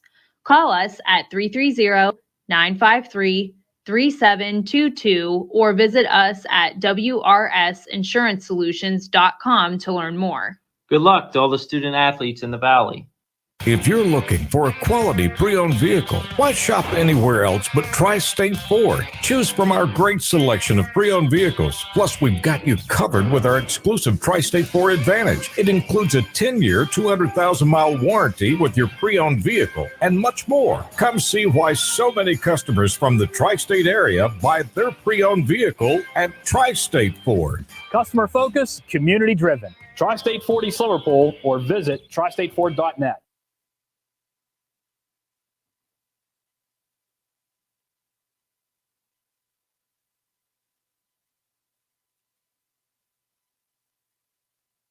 No matter what the weather, be prepared with a reliable, efficient Rude gas furnace or air conditioner from MP Vivo Heating and Air Conditioning. Call your energy efficient expert, MP Vivo, today for a free estimate. Here at MP Vivo, we rely on Rude, and so should you. It's storm season, I think we're under the gun for some heavy storms over the next couple of hours. and Storm Tracker 21 is ready. This is probably the one we're keeping a closer eye on. On air, And locally, we're going to have a lot of eyes on our area. Online, All right, let's talk high-risk futurecast and the timing of this weather. on social media, and on our app. Rain will come and go tomorrow. There'll be some dry intervals. Stay ready with Storm Tracker 21. The severe weather threat now through around sunset this evening.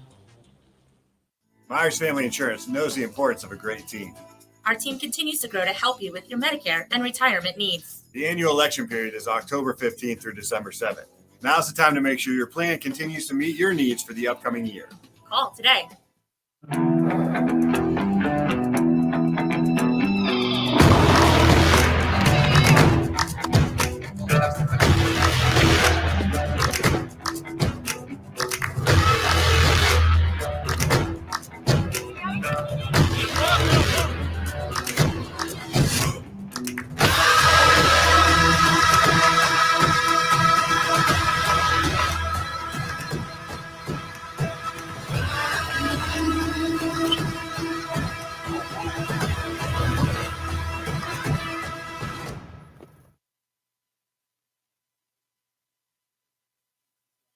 60 years ago, Baird Brothers Fine Hardwoods began with 3 siblings, a hand-set sawmill, and a few local orders.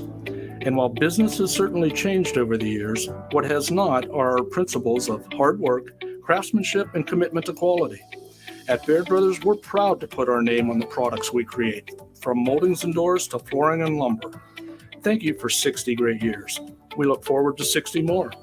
Baird Brothers, for the place you love.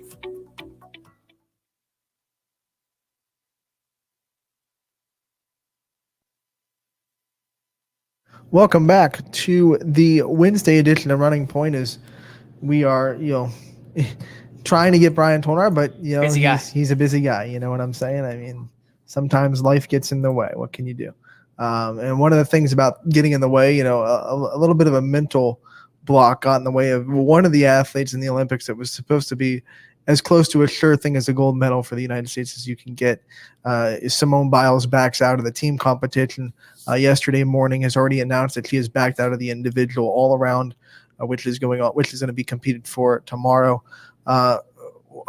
Mental health is starting to become more and more of a conversation in the society. What was kind of your take when you saw that Simone Biles kind of backed out and you saw some of her warm-ups and you saw that something wasn't right, and she goes into the room and then they come back and Simone Biles is out of the competition and now out of the all-around too? So I'm a huge advocate for mental health, right? Huge. But I'm not an advocate for making excuses.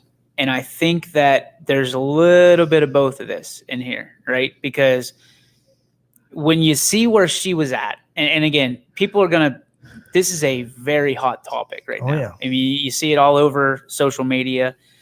You see it all over, everybody's got a take and everybody's trying to defend, Simone or condemn Simone. I don't think that it's necessarily one side or the other, and I think it's kind of in the middle. And, I hate being there, but the reality is she's gone through a lot, right? She's gone through a lot from the stuff that she's, the Larry Nassar. Yep. Yeah. I mean, sexual abuse it's detailed, what she's been through. She's been all over, but she's also made a ton of money off of her name, image, and likeness, right? So when she didn't kind of live up to the expectations of her, was it yesterday or the day before? I apologize. It's the Olympics are like all blurred. Right, because it's technically yesterday, but it happened last night, but they were competed yesterday morning. So it came out yesterday morning. Like I was sitting, with my wife and the girls actually. We were talking about Simone Biles, and that popped up out of nowhere. And like we were sitting there like, this is a young lady that I want my girls to be like, because she put everything she had into her craft, the sacrifices she made, not going to parties, not going to do all these things because she wanted something more than she wanted anything else in her life. And then this comes out. And, we as Americans, we don't like to fail, right? We don't. But our whole country is based off of failure. It is, even though we're undefeated World War champions, it's based off of losing, because we've been able to, separate ourselves from Great Britain, whatever, England, and come over here to America, the Boston Tea Party, all this stuff. Tony could probably do a better job than I could at telling you about our history because he's a history teacher. But what I will tell you is we don't like losing, but we like even less to admit that we lost. Right? Right. I've always been taught. You skip over the Vietnam War in high school. Yeah. You sit there and you go, listen, I don't want to talk about my loss. I want to talk about how I'm going to go out there and win next time. You learn more from your losses than you ever do from your victories, because a lot of times we spend more time studying what we're bad at to get better. We don't necessarily go, man, I'm really good at this. I want to put more time into going from being a 9.0 to a 10.0. It just doesn't happen. You look and you try to improve your lower scores to be better so that your median comes up. Or your mean comes up. So when you look at what Simone is doing, kind of why I'm going around this in circles, is I told my girls that I'm not disappointed necessarily in Simone Biles. I'm disappointed in how she's handled this situation, because last night I got to watch it, and then the world got to watch it for the first time, and the world got to hear Simone say, I just feel like I'm going to bring everybody else down. Meanwhile, those three gymnasts are looking at her for leadership. Mm-hmm. And some were saying, well, she led by example by taking herself out of the competition. No, because she could go out there, and it's easier said than done. Get your head right. Yeah, and nail it. Yeah, and you look at her Olympic trials and the Olympic. She's been wrong a little bit since June. Yeah, she fell off the balance beam in the trials. Her warm-ups and vault didn't look right. Yeah. She only had one rotation in her first vault. You have to kind of ask yourself, is that Simone Biles better or worse for the team being out there? Because Simone Biles at 50%, only getting half of her difficulty points and only doing one rotation on a vault. Were they in a better spot without her? Because she's an Olympic hero, right? Okay, that nobody's ever going to take that away from her, right? But there was some people that said, well, she let her team down. So to me, it's okay. Well, if she's really messed up and wanted to be mental health, because she took a roster spot away from somebody. That's the thing. Like somebody's at home right now. Wrong since June. Yeah, and you still kind of like you wanted to take the ride, right? And listen, she's going to get attention on mental health, and right now it is a hot topic. Has been since before Simone Biles, and this whole week occurred in the Olympics. But at the same token, there's a difference between mental health and wanting to make sure that you're mentally healthy and being mentally weak. And I think that it's challenging, because for me, if you go and you're injured and you break your arm, it's visible, right? A doctor can look at an x-ray and say your arm's broken. And it's a clear recovery. Hey, we're going to cast you out 6 months. You're good. A mental health thing, you can use that as a crutch and say, well, my mental health's not right. Just because you have a bad day. Mm-hmm. If we quit every time we had a bad day at work, or we had a bad day or a wrong broadcast, because we've done a few of them, man. If we quit every time things didn't go exactly our way, we'd never move on. And part of the Olympic spirit, part of the Olympics, to me, is essentially overcoming those adversities, overcoming some of the greatest challenges in order to stand at the podium or just finish what you started. Carrie Strug.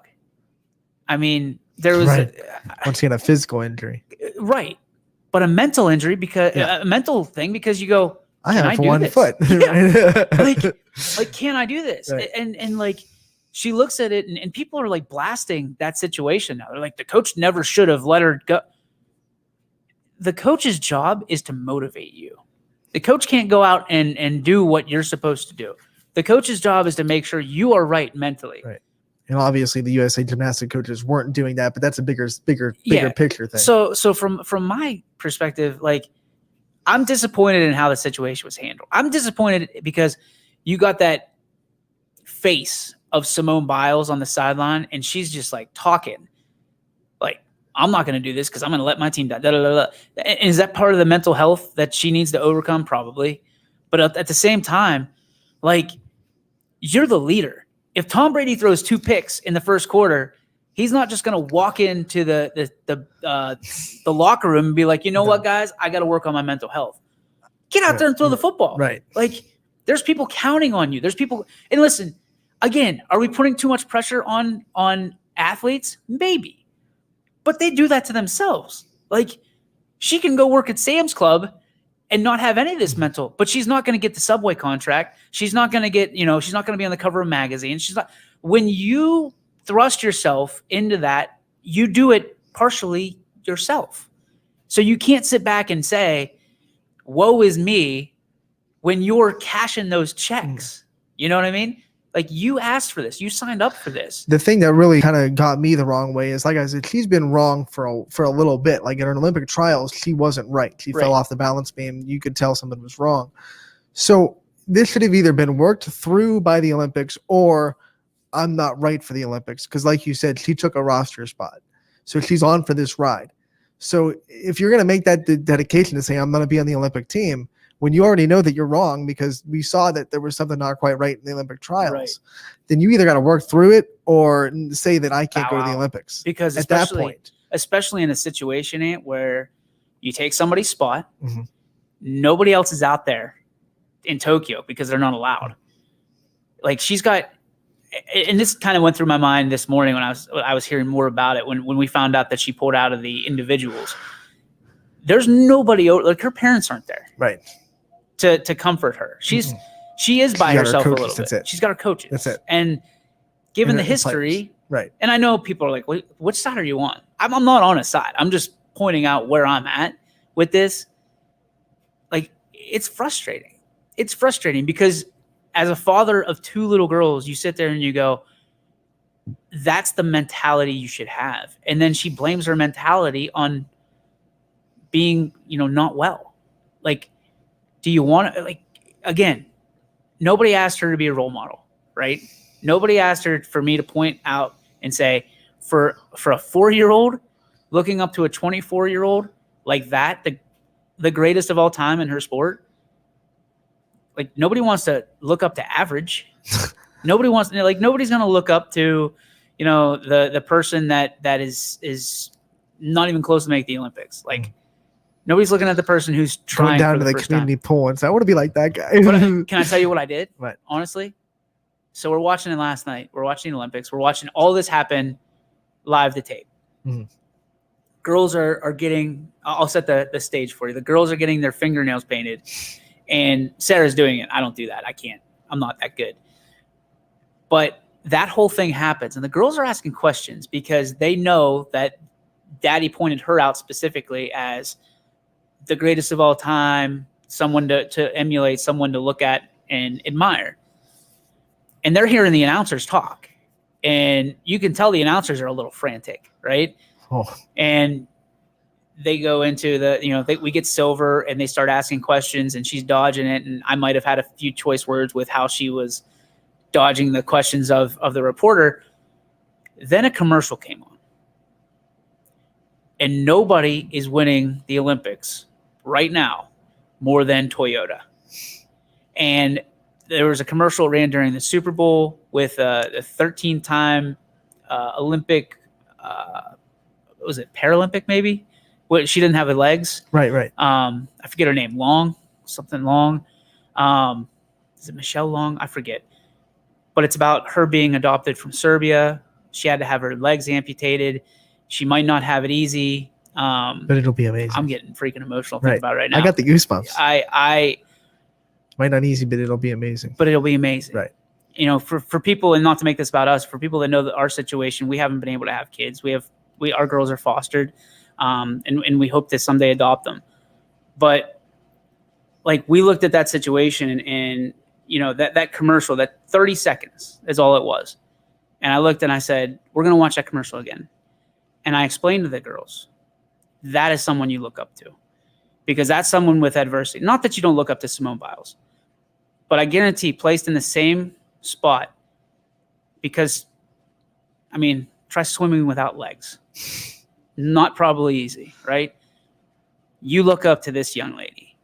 You look up to her situation, because we look up to people that have our own likenesses, right? whether it's from a cultural standpoint, from, a racial standpoint, from whatever standpoint it is, we tend to gravitate towards these people. And I looked at it and I said, listen, I don't care what color her skin is. I don't care what she's overcome. Look at where this young lady is. Look what she's done. And I didn't hear about her until I saw her on a Toyota commercial. That young lady will be in the pool for Paralympics again. That young lady continued to kick through and force herself through adverse situations, no matter what it cost her. She gave up everything. Her parents gave up everything to give her a better life, a life that she could be a champion. And when she went to be a champion, she became a champion and didn't give any excuses, whether it be mental health or otherwise. And the thing about her is she gave up stuff that wasn't even her choice to give up. Exactly. And you want to look at it, and I'm not saying that anybody should never look at Simone Biles as a role model or anything like that. But in my eyes, when you make excuses, no matter where you're at, you're giving up. You're giving up, because I don't care if she falls. I don't care if she goes out there and if her teammates, I wish her teammates would have said something to her and be like, no, you go out there and you go. That would have been awesome. You get out there. Like, Right. Nobody cares. Nobody cares that Simone Biles doesn't medal. Nobody cares. We're America. We're based on standing back up. We fall down 7, we stand up 8. It's not, we're not going to play. We're going to take our ball and go home and blame it on something that, may or may not be legit. And again, What really got my blood rolling is what the Russian team looked like when Simone Biles was out of the comp. Like that was their, okay, we don't want to put that image in America. Like, we don't nothing give against- up. Well, like they were like, okay, here we go. We got the goal now. Like what would have been, and I know you're not a Rudy fan, what would have been if Rudy was like, no, I'm good. I'm on the sidelines. Right. I did what I had to do. What if Rocky never faced Apollo Creed the first time? If he would have been like, well, I'm not facing him a second time because it was a no decision and Creed got the victory. No. And I know I'm talking about movies, but you can do it in sports. You can do it in life. You can do it in everything that we stand for. When you wear those colors, the red, the white, and the blue, you don't quit. You don't quit. And it bothers me. And now I'm getting fired up because now I'm thinking about the stuff that I didn't get to say. You don't quit. She quit. And whether it's for mental health purposes or not, nothing is going to get her through it more than getting out there and doing it. Right? People are scared all the time. We talked about 16 seeds versus 1 seeds. You're telling me that if you're a 16 seed coming up in November, there isn't going to be a little bit of butterflies in your stomach and you're not going to win. Why are we even doing this? If you listen to the media, why are we even doing it? Because a 16 seed can beat a 1 seed. Because you can be a sleeper. You can be a story. There's stories like that all over the place. But man, you're never going to be that story. You're never going to be a champion unless you overcome some adversity. And she could be the greatest athlete of all time, but she copped out. I want to see someone that steps up, and whether she delivers a gold medal or not, she goes. She gives it her best shot. That's the definition of a champion. Champion isn't always the one that's crowned in the end. The champion's the one that stands up and fights for what they believe in. And at the end of the day, if you get your point across or not, someone shakes your hand and says, you did it. She ain't doing it, man.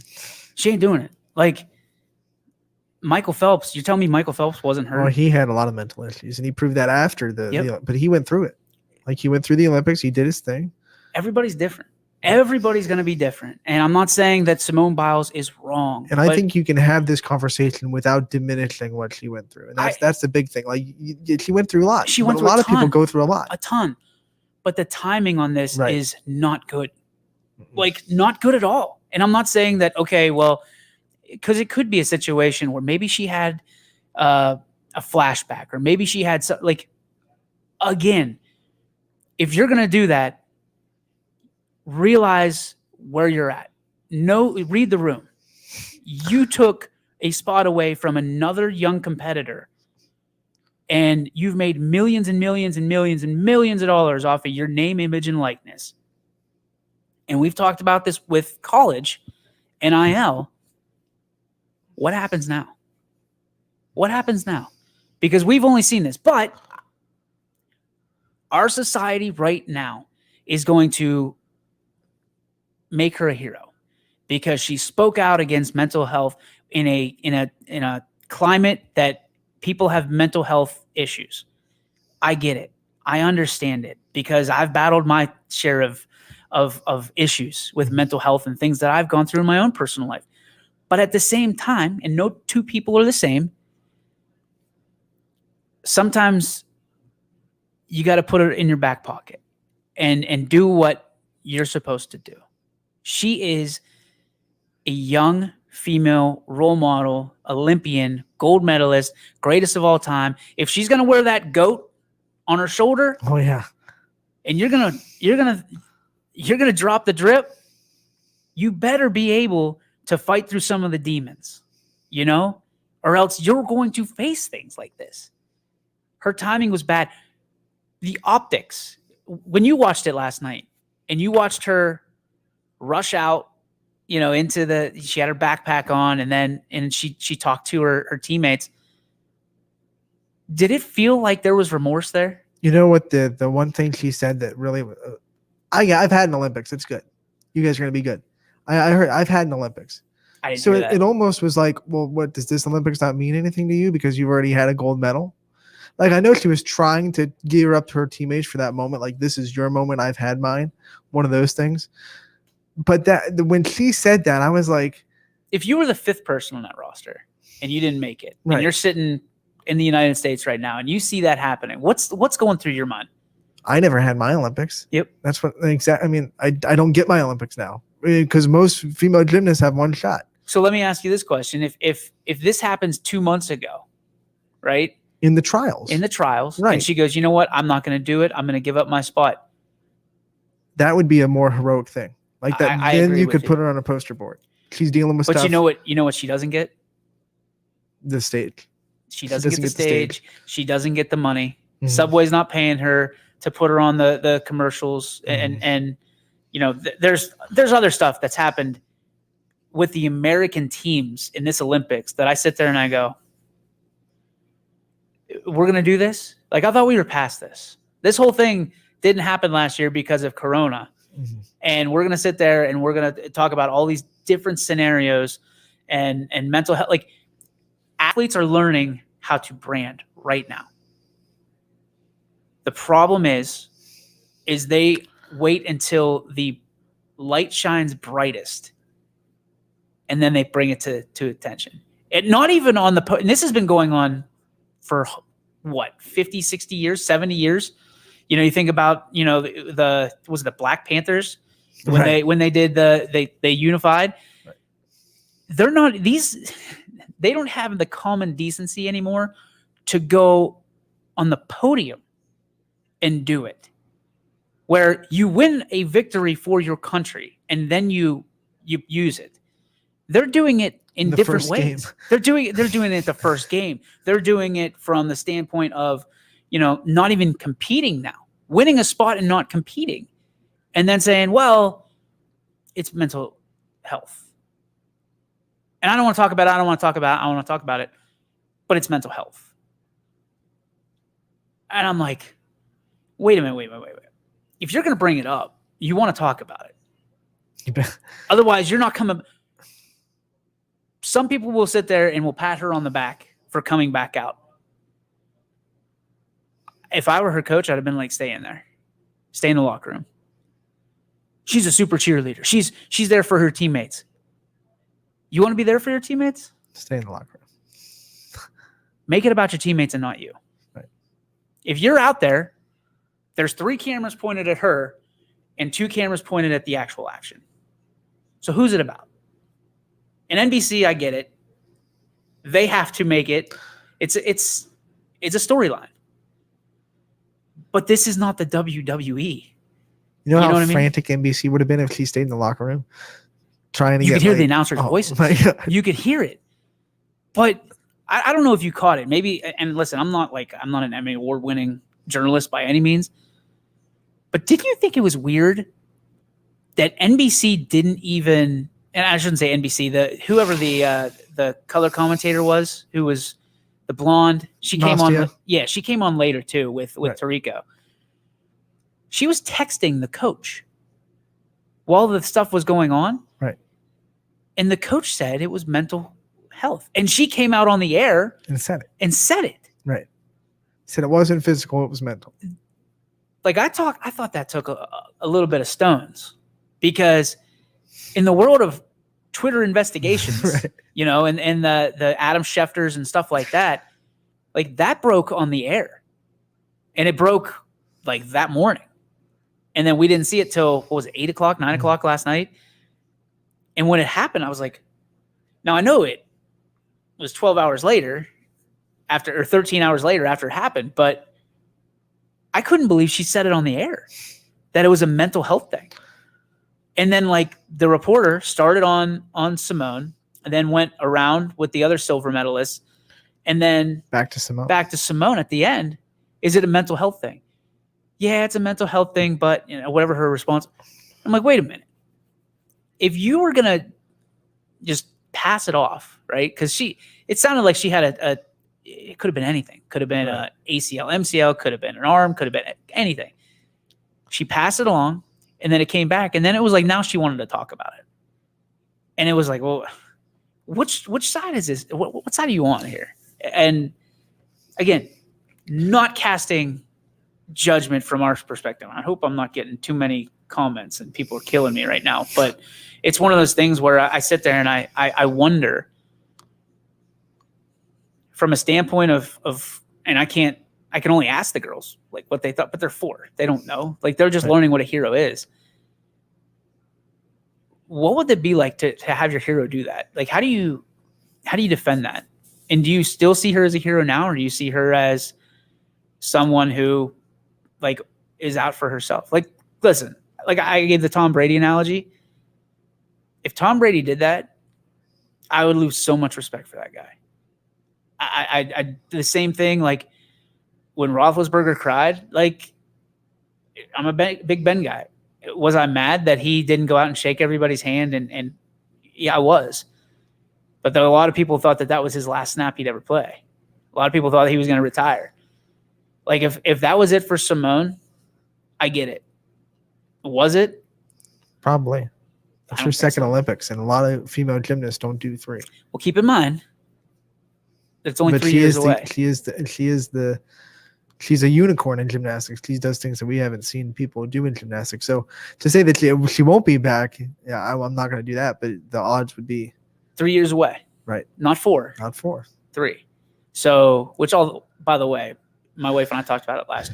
We feel like we're living in a DeLorean right now. Because everything says 2020. 2020. We're like, wait a minute. Time out. But I'm interested. I think she comes back for one more event. And then, do you think if she stuck around for the team finals and backed out of the individual all around, that would have been a little bit less of a blow? To say, I'm going to stick it out for my team, but not for myself. But for my individual, I'm going to say I'm not right. I'm not going to go compete in the individual. Some of the people I talked to yesterday said, listen, if she doesn't pull out of the Indies, that's it. That's it. I'm done with her. She did. And she all around at least. She might not pull out of the individual event finals. That's what I'm saying. It's right. I think she needs to pull out of the all around. If she's searching for mental health, she's not going to find it in a couple of days in Tokyo. Mm-mm. She needs a little bit of home cooking. She needs to come back. She needs to get her mind right. And if that's what it is, then we'll see it. But I have a feeling that this is going to be another storyline where stuff wasn't going so well for her. You know, she was getting the spins and stuff like that they were talking about. And I mean, I don't know. I don't know what the answer is. I don't even know how I feel. It changes from minute to minute with her based on the information that we pull in. All I know is the eye test, she didn't pass it last night. She didn't pass it, the eye test that Poe talks about. I look at it from how they carry themselves. She was mad. And I couldn't tell whether she was mad at herself for her performance or mad at the demons that she was fighting in her head. Probably a little bit of both. It could have been a little bit of both.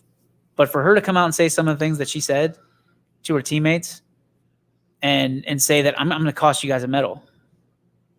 First off, if I was a teammate, I'd be like, you're the reason we're here. So if you don't go, nobody goes. I'm proud of the young lady that stepped up and took her place. But at the same time, like, leadership can be servant leadership as well. And you can say, listen, we're not going without you. You're a ace. Go do it. If you fall, you fall. Nobody cares. We're here for you. We want to see you compete. We're fans. That's what it takes. Sometimes the person who is deemed the leader isn't necessarily the leader on that team.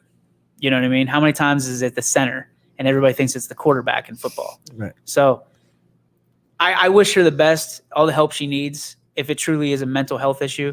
But I think we in this country are fighting, and we will now see a rash of mental health breaks for people. And if they really need it, good for them. But I think it's hard to diagnose. It's hard to diagnose a mental health issue more than a sprained ankle. You know what I mean? You can tell one, the other one can just be a loaded excuse. Someone could come into work one day and say, you know what, I need a mental health vacation. I'm not going to be back for 2 weeks. And then what do? I mean, they could be dealing with some demons. You don't know.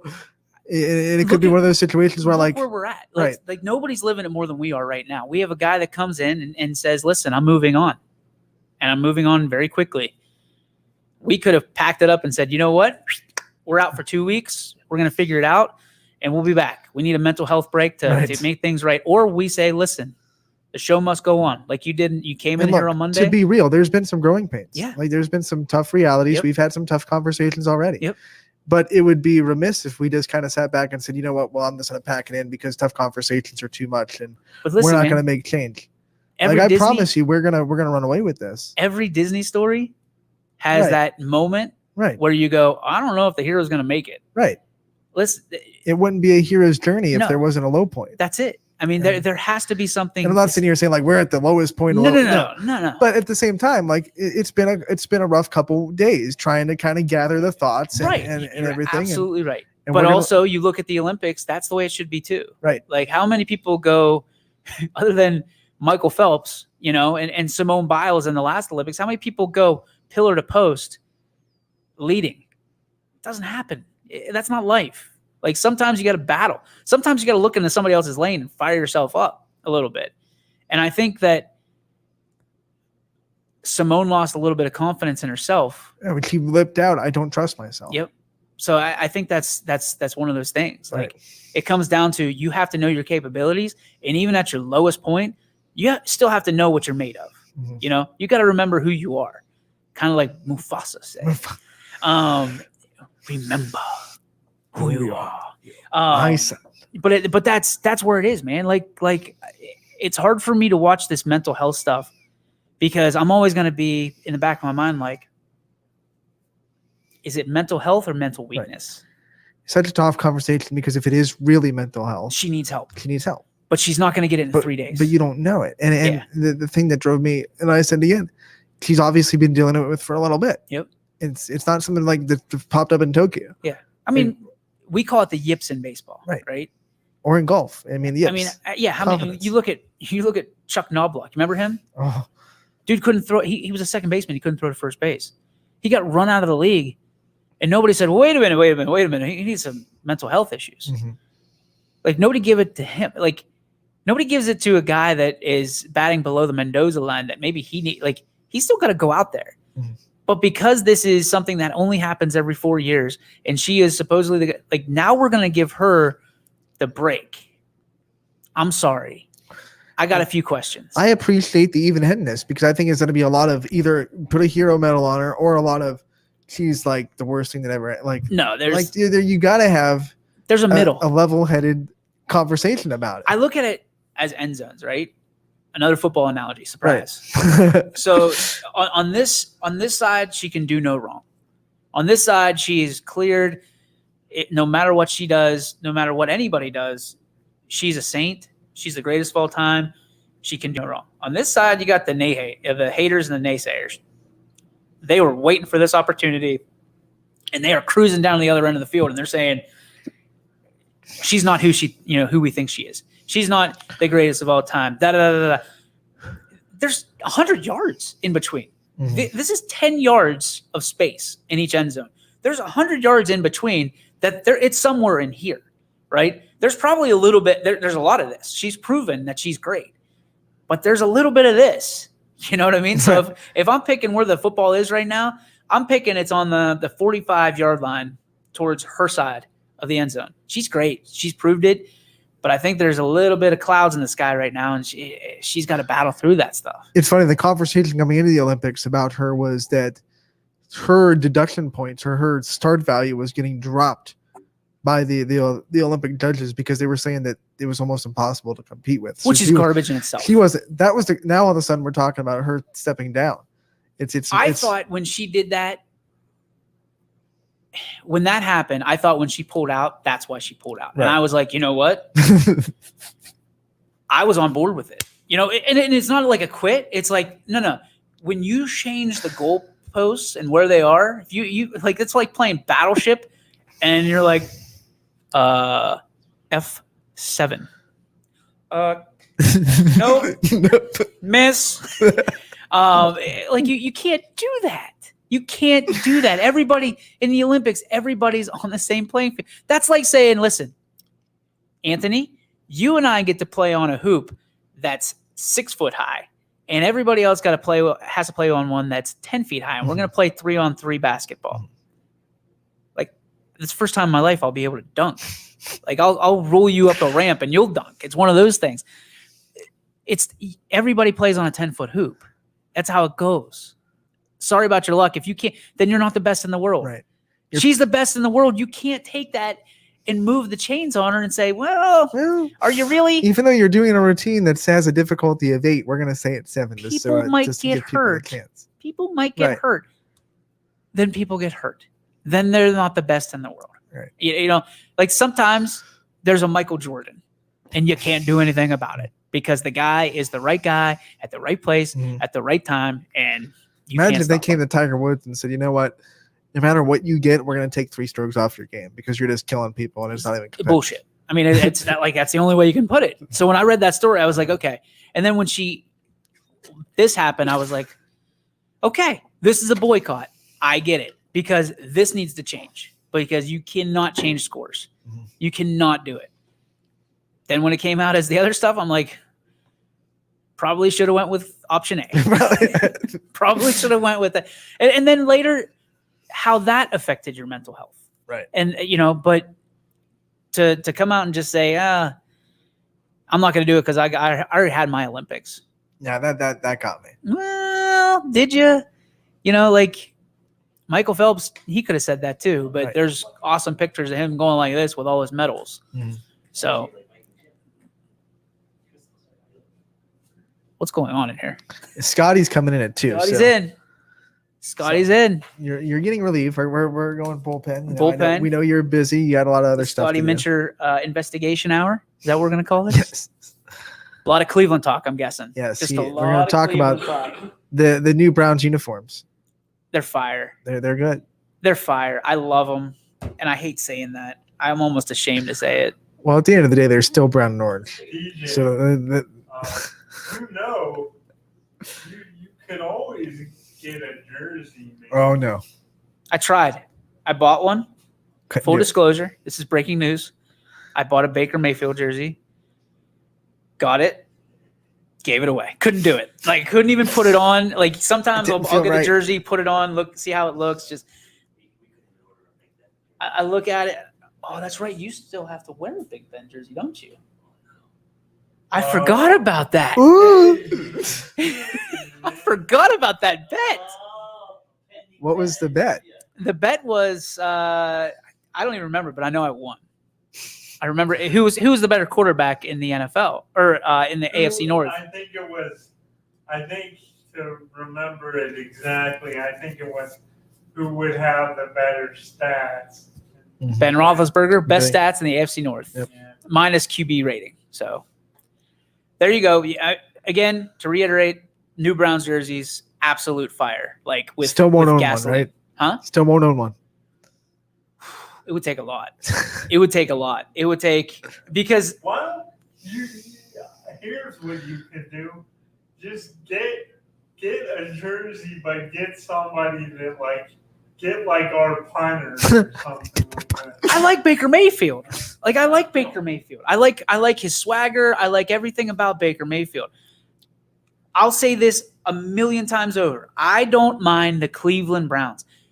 I hate the majority of their fans. I hate them. I hate them with the fire of 1,000 suns because we don't care what we did. We beat the Steelers in the playoffs, but you lost the next week. That doesn't matter. We beat the Steelers. It wasn't the Super Bowl. That doesn't matter. We beat the Steelers. Okay, so 1 year of you beating us in the playoffs makes up for the other 20 years of your suck.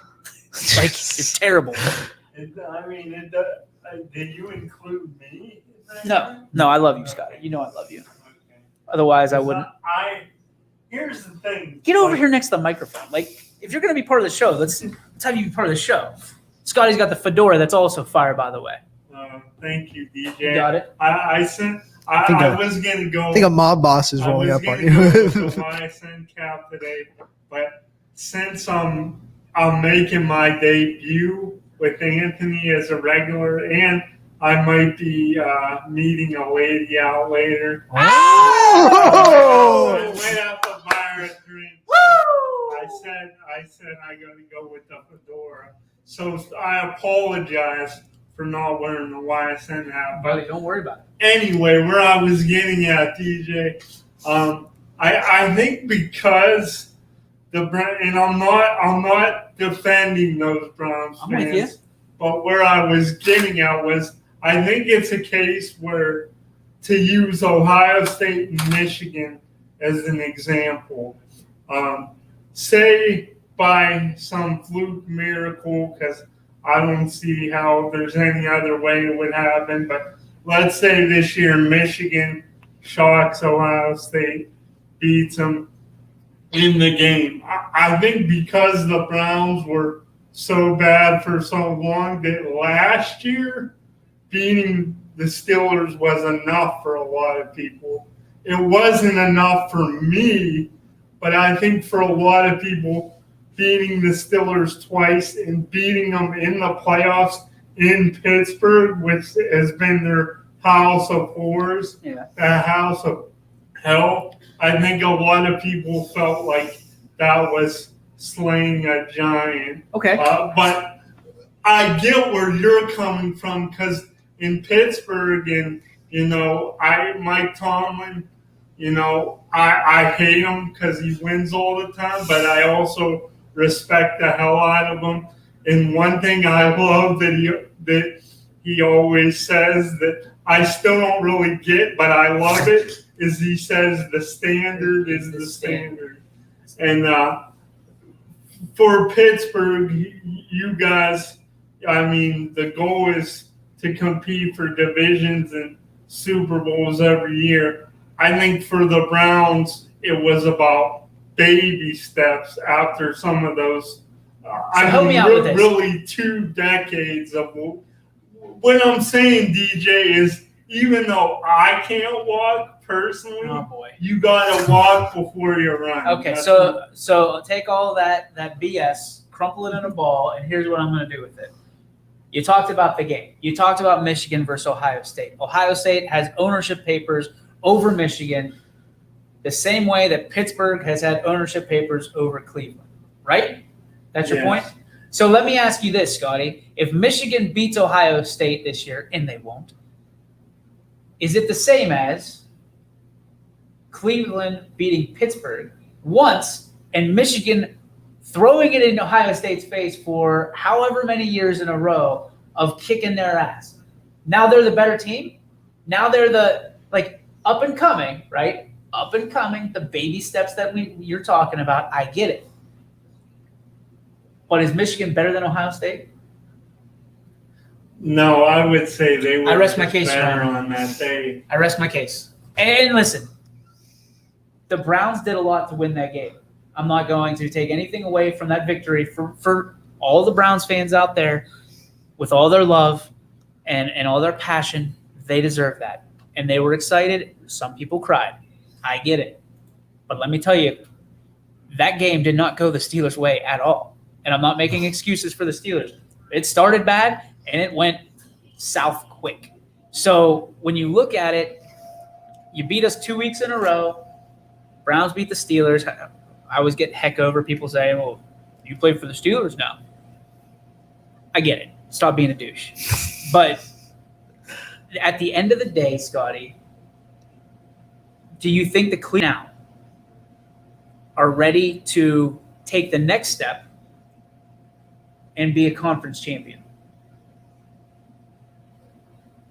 Or was it a one-year wonder?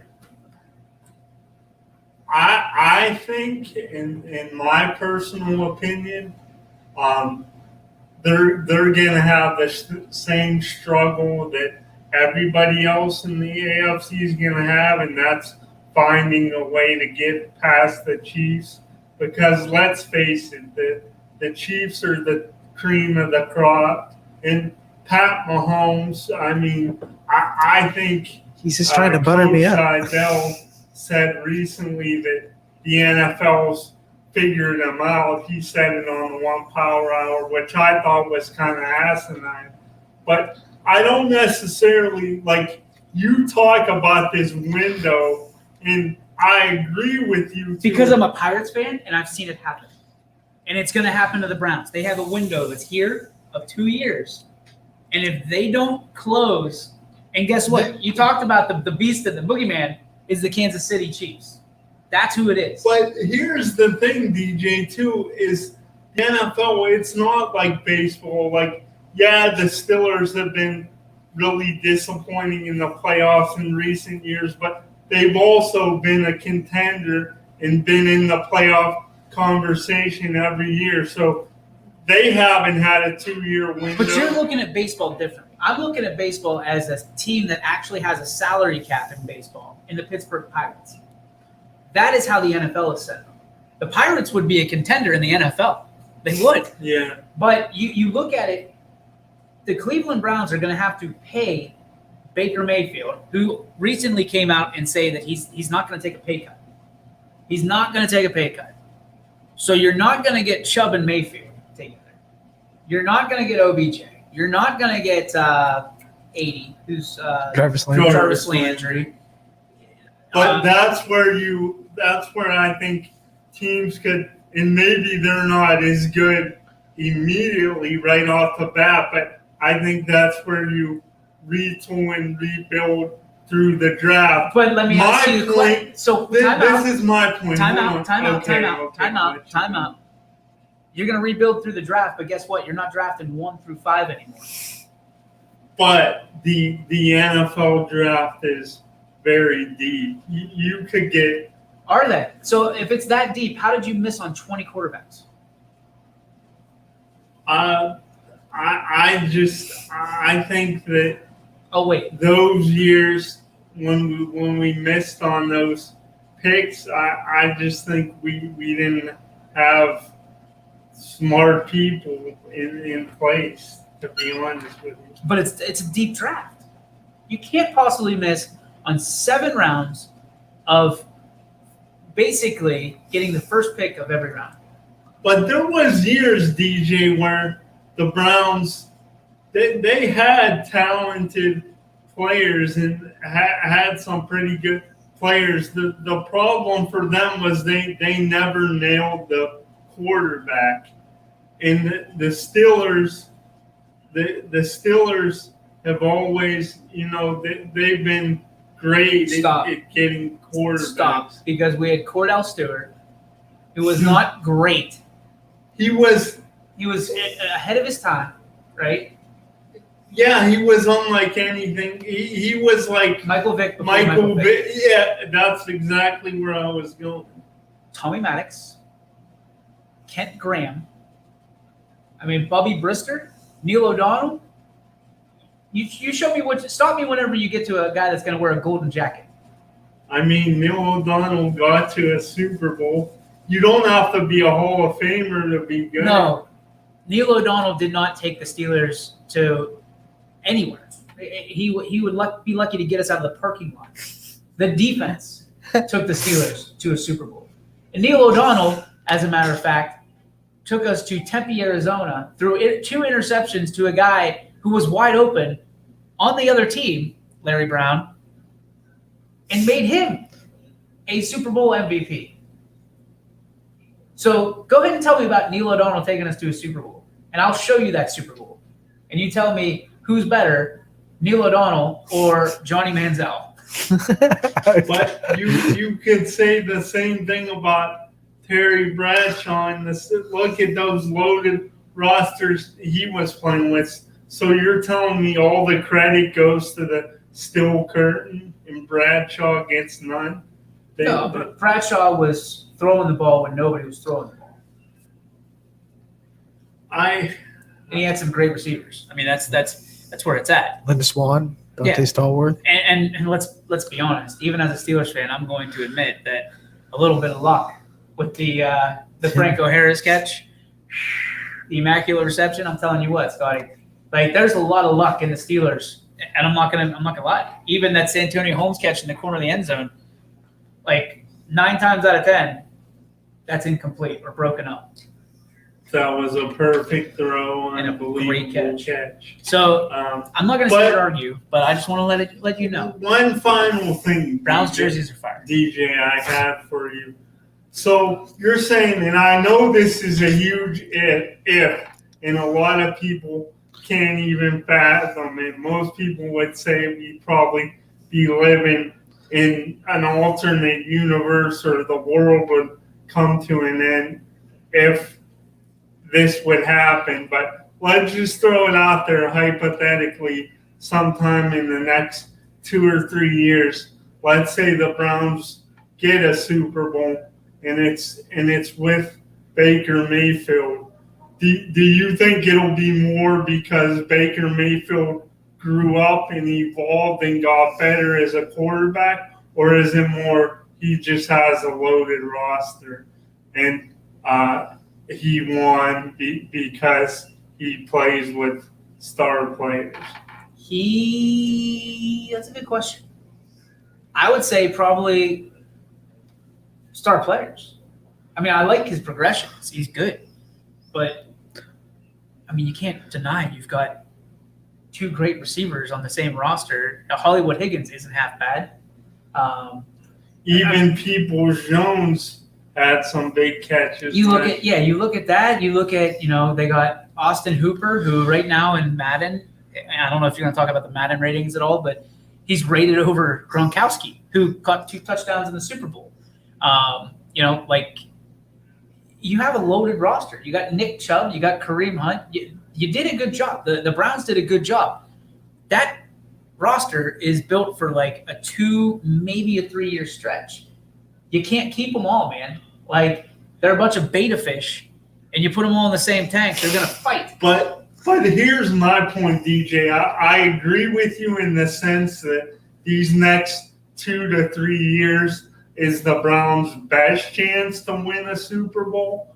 But where I disagree is I don't think necessarily the window's closed. I think these next couple years are their best shot. But even if you look at a team like the New York Giants, both years they won it with Eli Manning. Whose team was it? Were they the better team? Whose team were the Giants? Michael Strahan. Whose team were the Giants? I would agree with Anthony and say Strahan. Okay, whose team is the Browns right now? I would say I got to go Nick Chubb. Is it? I think you don't think it's Baker's team. You don't think it's the dude, the guy that I hate, Myles Garrett. You don't think it's Myles Garrett's team? I think Chubb is better than Garrett. I mean, I know they're 2 totally different positions. Who's going to be here longer? Whose team is it? I don't think it's Chubb's team. Because you don't think they're going to give him a big... If it's Chubb's team, there's no backup running back. Well, they have Hunt, signed for these next 2 years. So they're going to have to make it. They're not going to be able to keep them both long term. So it's to me, if you don't have a clear leader, clear-cut leader, we talked about leadership already. Whose team is it? It's Ben's team. Ben's team. So your point was that Giants team, it was Eli Manning's team. Coach Seidel says it's Jarvis Landry's team. I think there's an argument to be made for that too. But again, there's a clear consensus inside of some guy just went from Boston to Tampa Bay. And with that, picked up the C. It's Tom Brady's team. Anywhere Tom Brady goes, it's Tom Brady's team, right? Baker Mayfield has the same leadership capability, and he's fighting to get captaincy on his own team. Think about that. How's he going to like that? I don't know. I mean, I think the guys around them, they don't really seem to have big egos. They seem to be embracing. Oh, can't they go don't with seem to that. have big egos. No, Odell Beckham said he thinks this is going to be a special year. I gotta go. OBJ doesn't have a big ego. Okay, he has an ego, but I think there's this stigma out there. I think he gets a rap as a bad teammate, which I think is totally untrue. But that's just me. When you Enjoy punch 45 minutes. punch field goal nets, you kind of get that rap. Always fun, DJ. Speak for yourself. Anthony, You chase DJ right out of the studio. I did. Chase him out. What's up, Scotty? We're going to take a quick break, and then we'll be back for our rest of the show with Scotty and talk whatever Scotty's heart desires. I know you want to talk about the Indians' new name, and we'll talk more about the Browns, New Jersey, and the outlooks of that. And we'll be right back on Running Point. Don't go anywhere. Hi, everyone. This is DJ Yoakley with Your Sports Network. We appreciate your support of YSN and welcome you to the YSN family. Our broadcast streams are brought to you live at no cost to you by sponsors that are local to this community. Without the vision and generosity of our sponsors and partners, we would not be able to bring this game to you today. So please support the great businesses and leaders that are making this game possible. And if you're a business in need of great advertising and sponsorship opportunities, feel free to head over to our site for more information on the right fit for you. We are local, we are loyal, and we are live. We are YSN. News doesn't stop after the sun goes down. Sometimes you just have to hustle to get it. At 21 News, no matter how far it is, no matter what it takes to get there, we're working to bring you the best stories and the freshest content at 11 p.m. with the context and clarity that makes it worth staying up for, no matter what time it is. 21 News at 11 with me, Aaron Simonek, and Derek Steyer. 21 News at 11, news that's worth your time. WRS Wealth Advisors is the area's premier wealth and retirement specialist. With our combined 70 years experience and comprehensive wealth strategy, we assist our clients attain their goals. Call 330-965-0370 to learn more about our individual and corporate financial planning services, or visit WRSWealthAdvisors.com. Good luck, athletes. Every customer has a story, whether it's buying a car for the first time, helping them get approved, or finding the perfect car for their budget. I'm proud that people trust me with their story. I'm Tracy, and I'm ready to go the extra mile for you, only at Greenwood Chevrolet.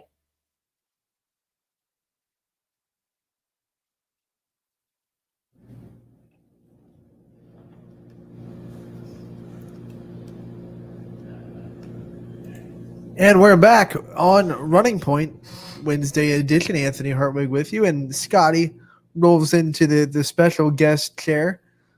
Scotty, you brought up on the break the training camp is now underway, and when you look at you're going to be our Browns expert here because I'm not. I'm a Kansas City Chiefs fan. Who are some players in training camp that you think might be people to look out for? I think I'm looking at for insurance purposes.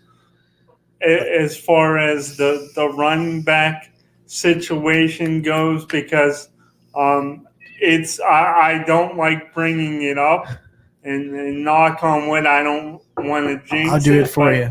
Nick Chubb, he had a very serious injury in college, and he missed 4 games in the season last year. So he's been nicked up a bit. I know Kareem Hunt's played through injury. A guy I'm looking at and wondering if he's going to make the team or if they're going to move on from him. That's Ernest Johnson, the guy that was 3rd on the depth chart at running back last year.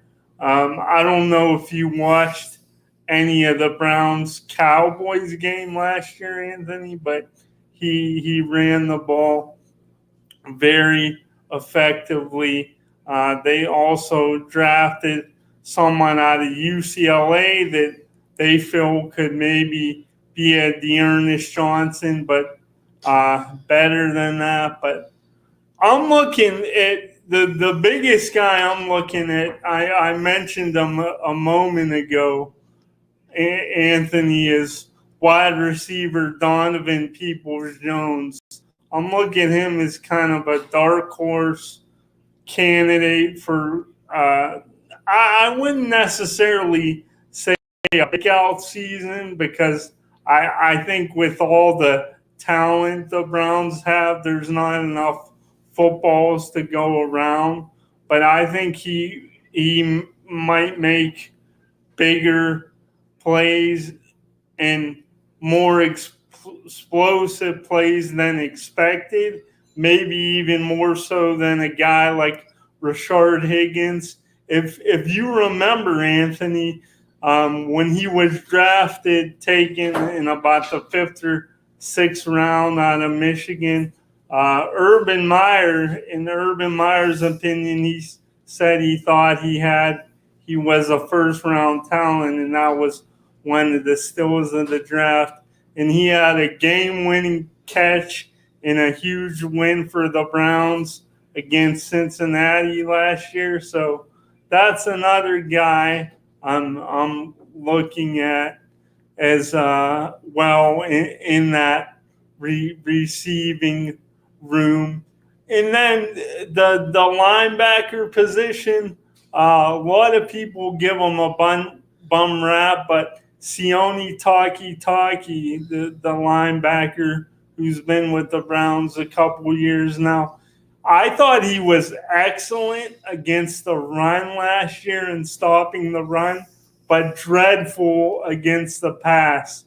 So can he improve against the pass? Those are some of the guys.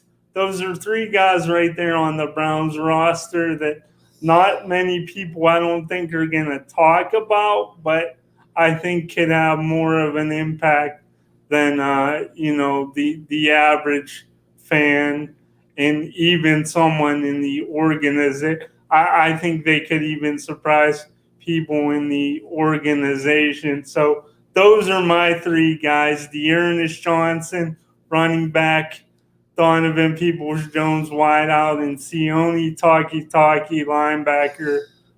Those are my 3 guys to watch as camp is officially underway. Those are my under the radar picks. I think you picked Taki just because you like saying that name. It's fun to say, isn't it? It is. Taki. It is a really, really fun name to say, Anthony. And I wanted to get your thoughts. We know the Chiefs are completely loaded on offense, and even though they haven't been stellar, like a juggernaut on defense, they've had a good enough defense to win them a Super Bowl.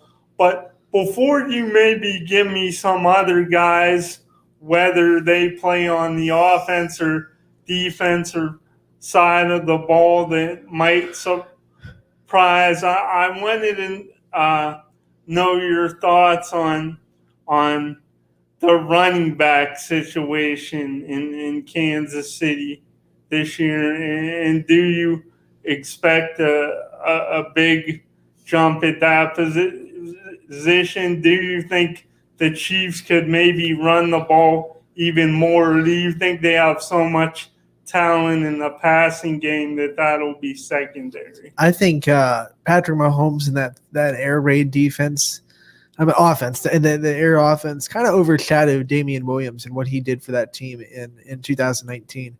If it wasn't for Patrick Mahomes, you obviously give him the MVP. But, I mean, Damian Williams scored 3 touchdowns in that Super Bowl. And he scored 6 touchdowns in that playoffs. And losing him was hard. I mean, he opted out because of COVID last year, and now he didn't sign back with us this year. Clyde Edwards-Helaire is going to be on his shoulders to kind of step up and be that versatile running back that can run when he needs to, but is also very good out of the backfield to be a safety net for Patrick Mahomes, because to play in that Chiefs offense, you have to be able to catch the ball out of the backfield. I think that's why people thought Le'Veon Bell was going to succeed in Kansas City. Obviously, he didn't, but it was because one of his skill sets in Pittsburgh was catching the ball out of the backfield. You got to be able to do that in Kansas City, and Clyde Edwards-Helaire can, and he's going to have to prove in his sophomore year that he's able to take that mantle. But I think Damian Williams got really overshadowed on how important he was to that offense, because maybe he didn't run the ball a lot, but when he did, it was big. He scored the game-sealing touchdown in the Super Bowl. He scored another touchdown in the Super Bowl, and he scored 6 touchdowns in the whole playoffs. So, running backs are still important to that offense, and I think Damian Williams will be missed. I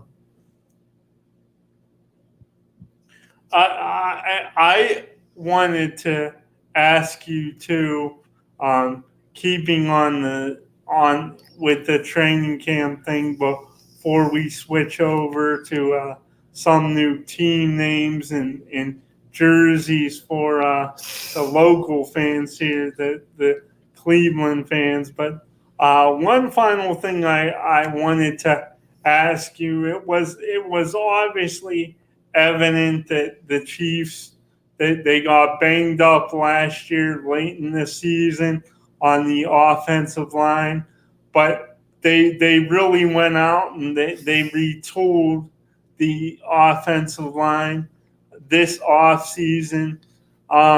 Is there any concerns for you that early in the season it might take more time for them to gel? That on top of the fact that if everything goes according to plan for the Browns, the Chiefs are going to have to face Myles Garrett and Jadeveon Clowney week 1. So does offensive line continuity, does that have you worried at all at the beginning of the year? Or do you think because Andy Reid is so good in September and so good when he has months to prepare, and that Patrick Mahomes hasn't even thrown a pick yet in September in his career, do you think that the offensive line will gel really quickly and they'll be just fine out of the gate? Or do you see it maybe taking a while? Considering the last time we saw Kansas City, it was the coach's tape on how not to play offensive line. I mean, their offensive line in that Super Bowl was just so inept and unable to communicate with each other and miss so many assignments. That worries you, because that's the last vision you see. So you're always going to be worried about what that offensive line is going to look like. I know there's a lot of new people. A lot of those players that played in the Super Bowl aren't there anymore, and we're going to get new, fresh faces on that O-line. But you're always going to, until a game comes up and that offensive line performs, that image in your mind of Patrick Mahomes running around for his life trying to find a way to throw the ball is going to be stuck in your head. So, yeah, I'm worried. Yeah, that's the biggest worry spot is the offensive line, because, like I said, that's the lasting image of the Super Bowl. It was so bad in the Super Bowl. So bad. One final quick thing. What's your early prediction for a record for the Chiefs heading into this season with the 17 games? I think 13-4 is a good shooting point for them. I think their division's getting better. Herbert's getting better. The Broncos are adding a lot on their offense. I don't know how Drew Lock is going to be. The Raiders already have proven that they can compete with Kansas City. So they're that AFC West might be one of the toughest divisions in the AFC. And then when you win the AFC, you always get the toughest AFC schedule. So it's always going to be going up against teams that finish first in their division. So I think 13-4. I wouldn't be too unimpressed by that. So I'm going to go with 13-4 as the Kansas City's record.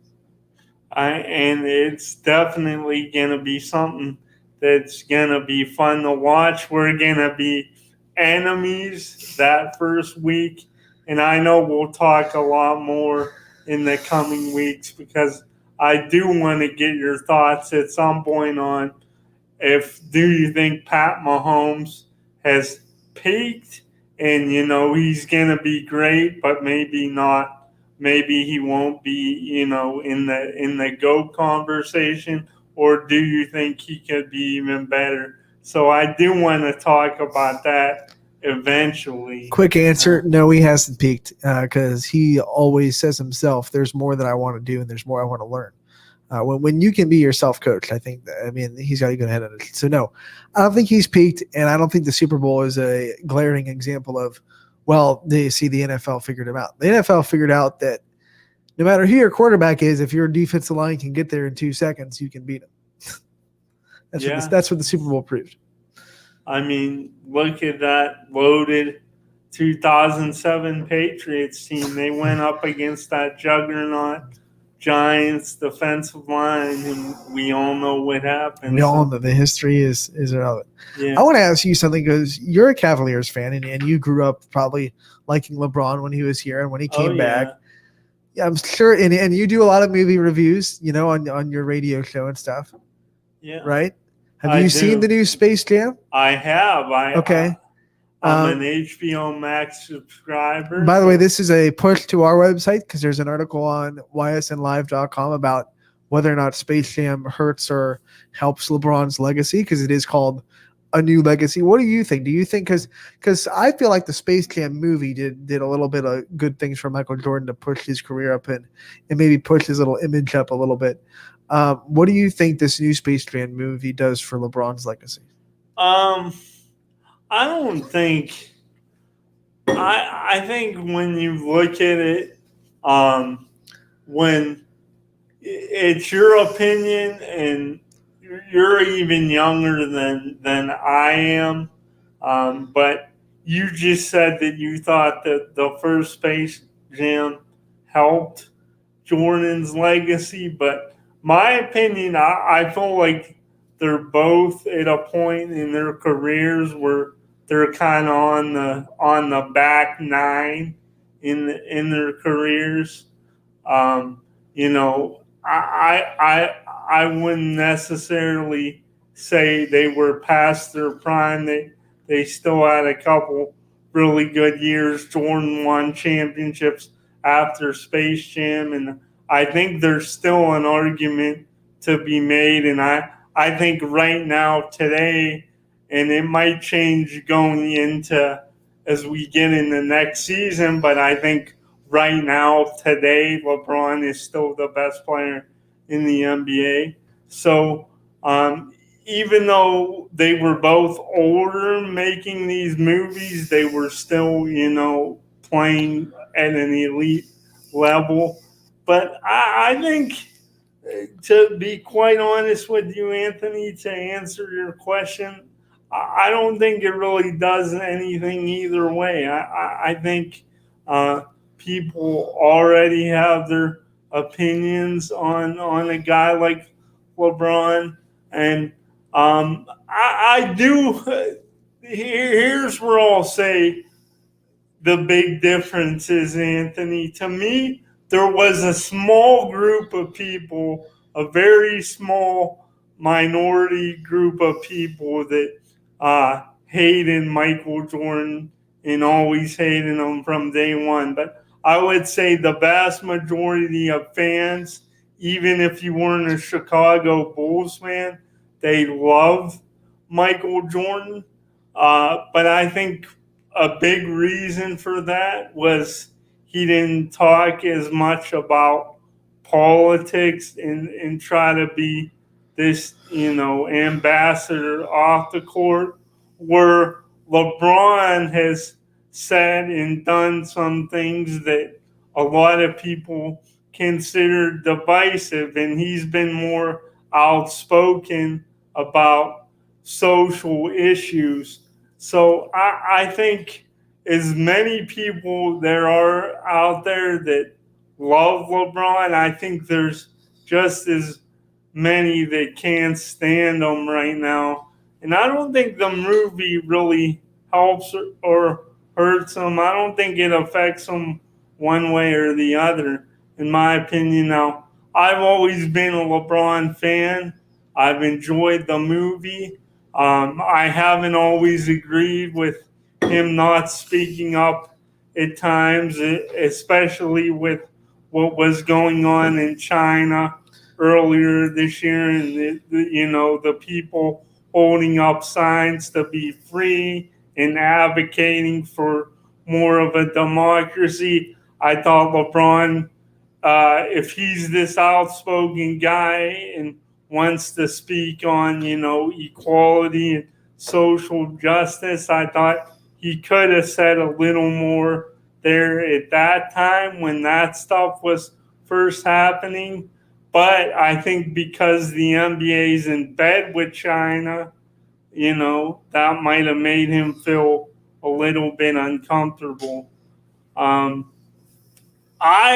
really enjoyed the movie, Anthony, and again, I don't like how LeBron left Cleveland twice, but I also don't hate him because of it, and I'm sure that intro to the movie hurt because they went over all the stops of his career, and two of those steps were leaving Cleveland. Yeah, and if you remember, just jabbing it. Yeah, just jabbing that stick, and you keep jabbing it in. I wish they would have used the Space Jam song for that intro, like instead of just a new rap song that really didn't have anything to do with anything.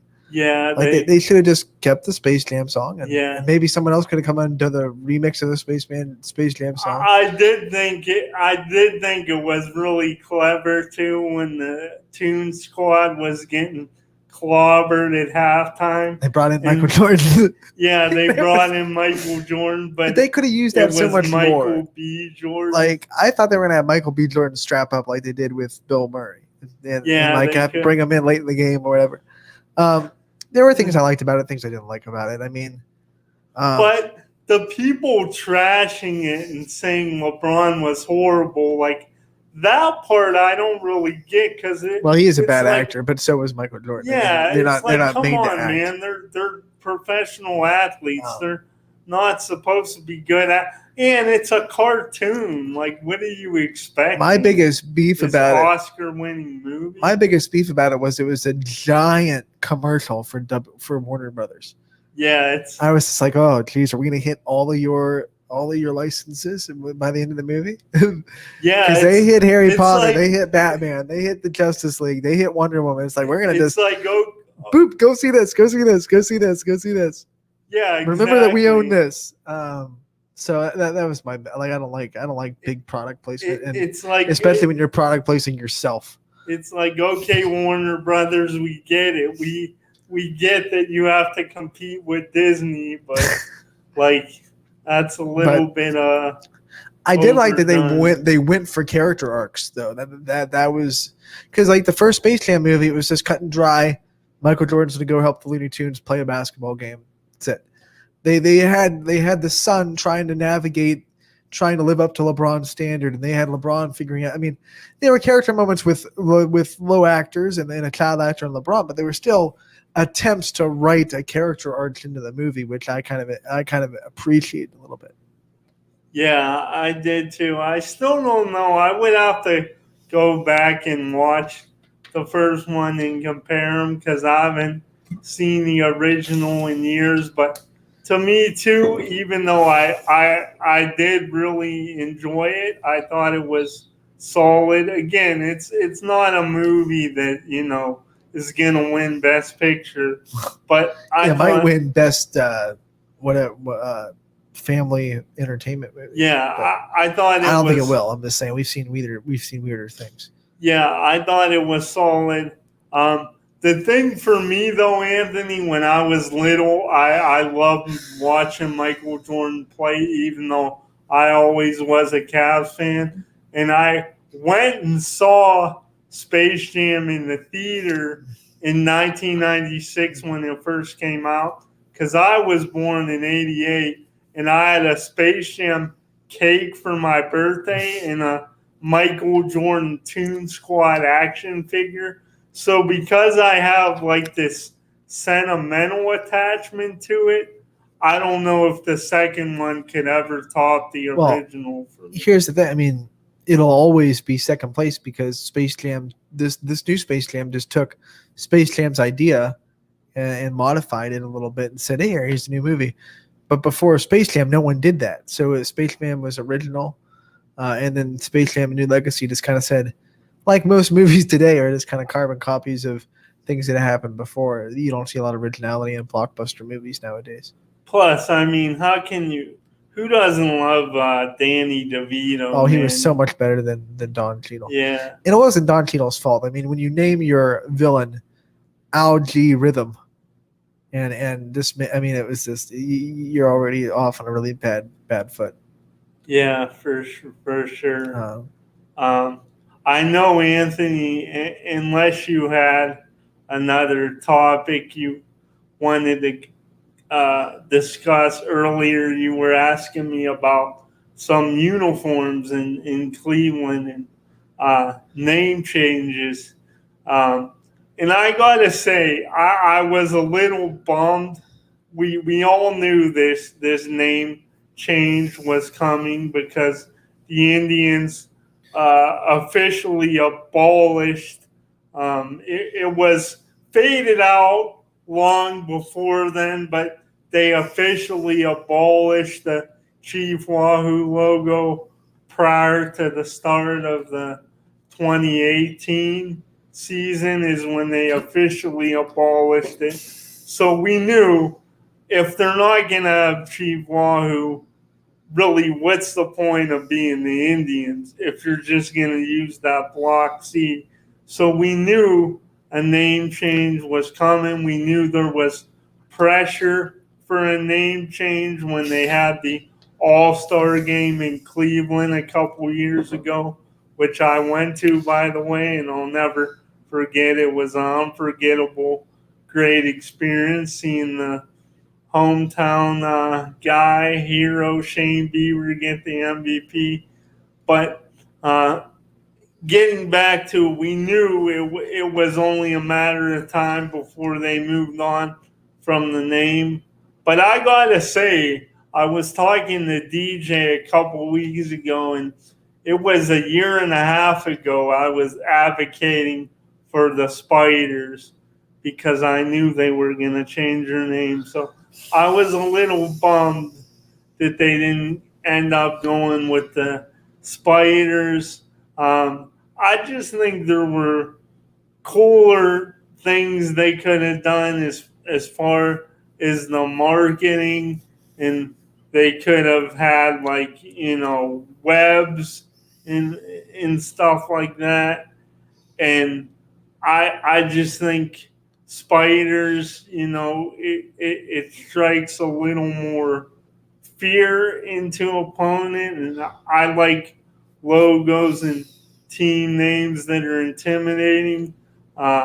That's why, like the Browns, it's like, okay, I get it. Paul Brown was a pioneer. It's a rich history, but do they really intimidate with no logo on the helmet? I don't think so. So I don't know. To me, I'm okay with Guardians. If I had to pick a second choice, I guess it would have been my second choice. A friend of mine came up with Hammies to kind of like pay homage to Tom Hamilton, which I thought that would be really cool too if they were able to come up with like this evil, scary looking pig. No one's scared of pigs. With a baseball bat. Pigs are not intimidating. You're right. I guess there's no way. Just ask Arkansas. Yeah, but actually a wild boar will kill you pretty quick. Like I could live with the Guardian name. It wouldn't have been my first choice. I do though. I don't like they say they do this because of the Guardians of Traffic in Cleveland, but I don't really get the whole baseball and then the G and the wings. I think it's supposed to be kind of like the figure of the baseball is like a head, and the wings are like the Guardian helmet on top of it. But it was kind of swing and a miss for me. And plus, coming out that there's already a Cleveland Guardians that exist. So the roller derby team is about to get a lot of money. I know. That's another thing. There's a roller derby team that I didn't even know about. But like, did you Google Cleveland Guardians before you made this name? It's like they did no research. I know roller derby isn't exactly the biggest thing in town, but you should be able to find that stuff out. You are the Cleveland Indians marketing department. Yeah, it's kind of crazy. It's like they said, okay, we're just gonna pick names out of a hat here. What do we pick? Guardians. Cool. Let's go with that one. Hey, you know what is cool though? But now the Indians players can get nicknames from Guardians of the Galaxy. So someone can be called Star-Lord. Who would be your Star-Lord on the Indians roster? See, I got a big confession to make, and you're probably gonna want to throw tomatoes at me after saying this, but I've never seen any of the Guardians of the Galaxies. There goes that discussion right out the window. But based on the name Star-Lord, have you seen like the Avengers? I have, yeah. So you've seen the movies that they're in, like the Endgame. You've seen it, right? Yeah. Well, then you've at least seen a movie with those characters in it. Yeah, I'd probably go Jose. Ramirez. I feel like Jose is more of a rocket.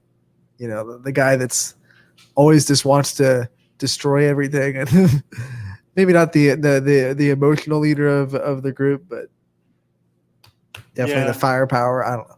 But I've seen Guardians. So as soon as they came out with Guardians, I was like, ooh, everyone on the roster is going to have a Guardians of the Galaxy name. Because I'm a nerd, and that's how my brain works.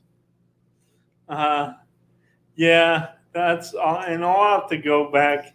I got to watch You got to watch them, Volume 1 and 2. Rewatch the Avengers movies, too. But if Marvel movies aren't for everybody, so no shame in that. I do like Marvel. The great thing about movies is, they have different tastes, and I'm not going to judge anyone for their movie likes or dislikes. Loki is great, by the way. You've seen that, the TV series? Yes. Now, did you watch the other two that came out before you watched Loki? Did you watch WandaVision and then Falcon and Winter Soldier and then Loki? Falcon and Winter Soldier, yeah. Good, because you got to watch these things in succession, because Marvel can really, really screw with you with all its continuity stuff. Well, they have that. I forget what it's called, but they do for like people that don't want to go back and watch like every movie and get the background of every character. They do these little 7-minute like bite-size recaps, like kind of like short films on Disney Plus. So they do that, but kind of like the Spark Notes of a movie. I think it was back to high school, and I think it was you, Anthony, though, too, that said the other day. I think it was when you were on as part of the Power Hour. I was watching. I don't always comment, but I do. But he's always watching. There's not too many Power Hours I miss. And you said, and I agree with you, I'm pretty sure it was you, that the Guardians, like the wording, the script Guardians, you felt was kind of, you didn't like the font that they used. It felt lazy because they just took the Indians font there, and I get it because it's easier to kind of make the change, but took the Indians font, they barely changed it, made it a little bit more straight instead of flowy, and just stamped it and took out the IND and put in GUAR. Yeah, and there's already, and I'm sure you've seen them online, there's already like photos and like memes and stuff like that where, you know, they show that it's like the Guardians, but it still says Indians. People. I've seen the memes of the Guardian statues with Chief Wahoo as their head instead of the head that's actually on the statue. Some people that you know are all against what some people call is like cancel culture. I don't well, there's some people that just don't like change. Like forget about the cancel culture. Some people just don't like change. Yeah, like this one friend of mine, he's an older guy. He worked with my dad years ago, but when they officially changed the name, he posted, he's like, "Here's to you, Guardians," and it was a picture of Chief Wahoo flipping his middle finger, giving the bird. But I mean, I guess I do too. The Diamond C, it's a little better than the Block C. I thought the Block C was a little too plain and bland. I still wish they would have went back to the Crooked C though from the 70s. One that started to look like a triangle a little bit. Crooked C hat, but yeah. What did you think of the Diamond C? It's all right. I think you're right. I think it's better than the Block G. You could have done it without the bend in the middle. They made it less of a diamond and more of like an hourglass shape. Yeah, and who knows? Like I don't see them, and maybe you would know more about this than me, Anthony. I think you're just more, you know, you keep up on. It's not that I don't like social media, because I do, but I'm not like a whiz, and I'm sure you seem like one of those guys that's always, you know, looking for breaking news and on Twitter. I don't know if it would happen immediately, but maybe years down the line they would tweak with some of the logos in the uniforms. So maybe what you see now isn't going to be permanent. I mean, maybe they'll take more fan polls and surveys and see what the fans like. But do you like the fact that they kept the same colors, Anthony? Yes. I think there are people that are going to just hate the name change and not accept it at all.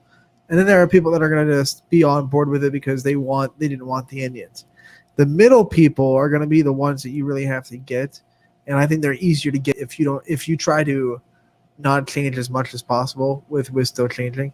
People that are on the fence or whatever. So by not having to totally rebrand your colors and people can still wear their Indian stuff to the ballpark and feel like they're still wearing the right colors and everything, I think that's a good marketing strategy to not just completely reband, tear away everything and say we're going to start from scratch. So I think smart move.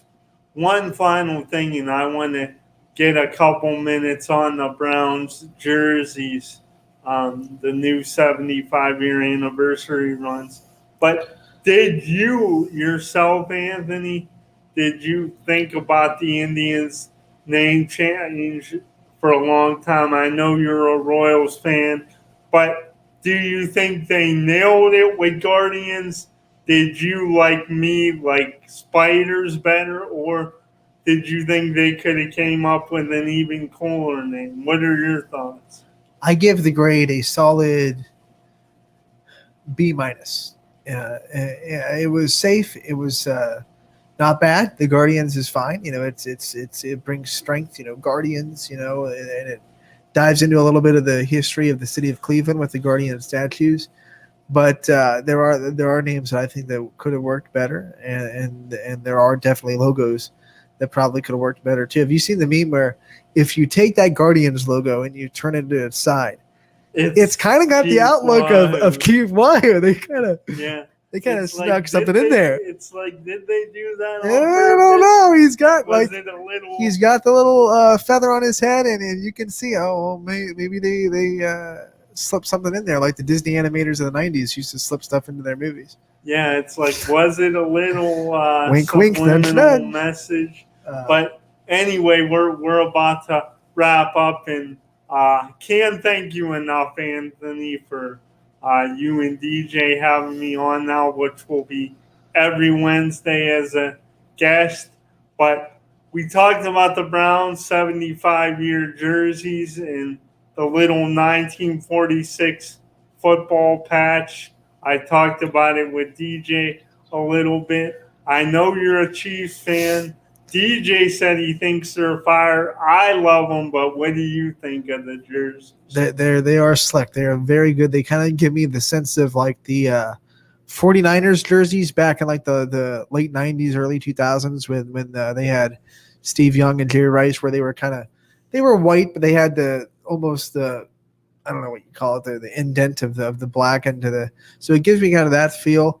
I still though think that the Browns look the best when they're in their whites with just the brown letters and the orange and brown sleeves and the white pants. So all whites will always be the Browns' best uniform, in my opinion. The all whites are really classic cool. all white. It's just they play so horrible in them every time they play in the all whites. Oh, you know what? So that's why I don't like the all. I don't buy into bad uniforms equal bad play. I mean, like the Chiefs buy into it too. They haven't worn all white in a while because they lost that Monday Night Football game in all whites to the Rams 2 years ago. That thriller that went like 55-44 or whatever. They haven't worn all white since. I don't buy into that superstition, but I get why the players would. So. I do like the Cardiac Kids era, the brown jerseys with the orange pants. I do like that a lot. I want to stay away from brown and orange combo as much as possible because I just don't like it. So that's why I like the all whites, because like if you try to mesh brown and orange and make those your primaries, the one thing I don't like, and it has to do with the helmet, I like the stripe. I don't like the numbers on the helmet though. Oh. Reminds me too much of Alabama. I just wish the helmets were plain. And I want them to go back to the white face mask. I would love the white face mask. On that note, we will say adieu and give way to the boys in the Power Hour coming up from 3 to 4.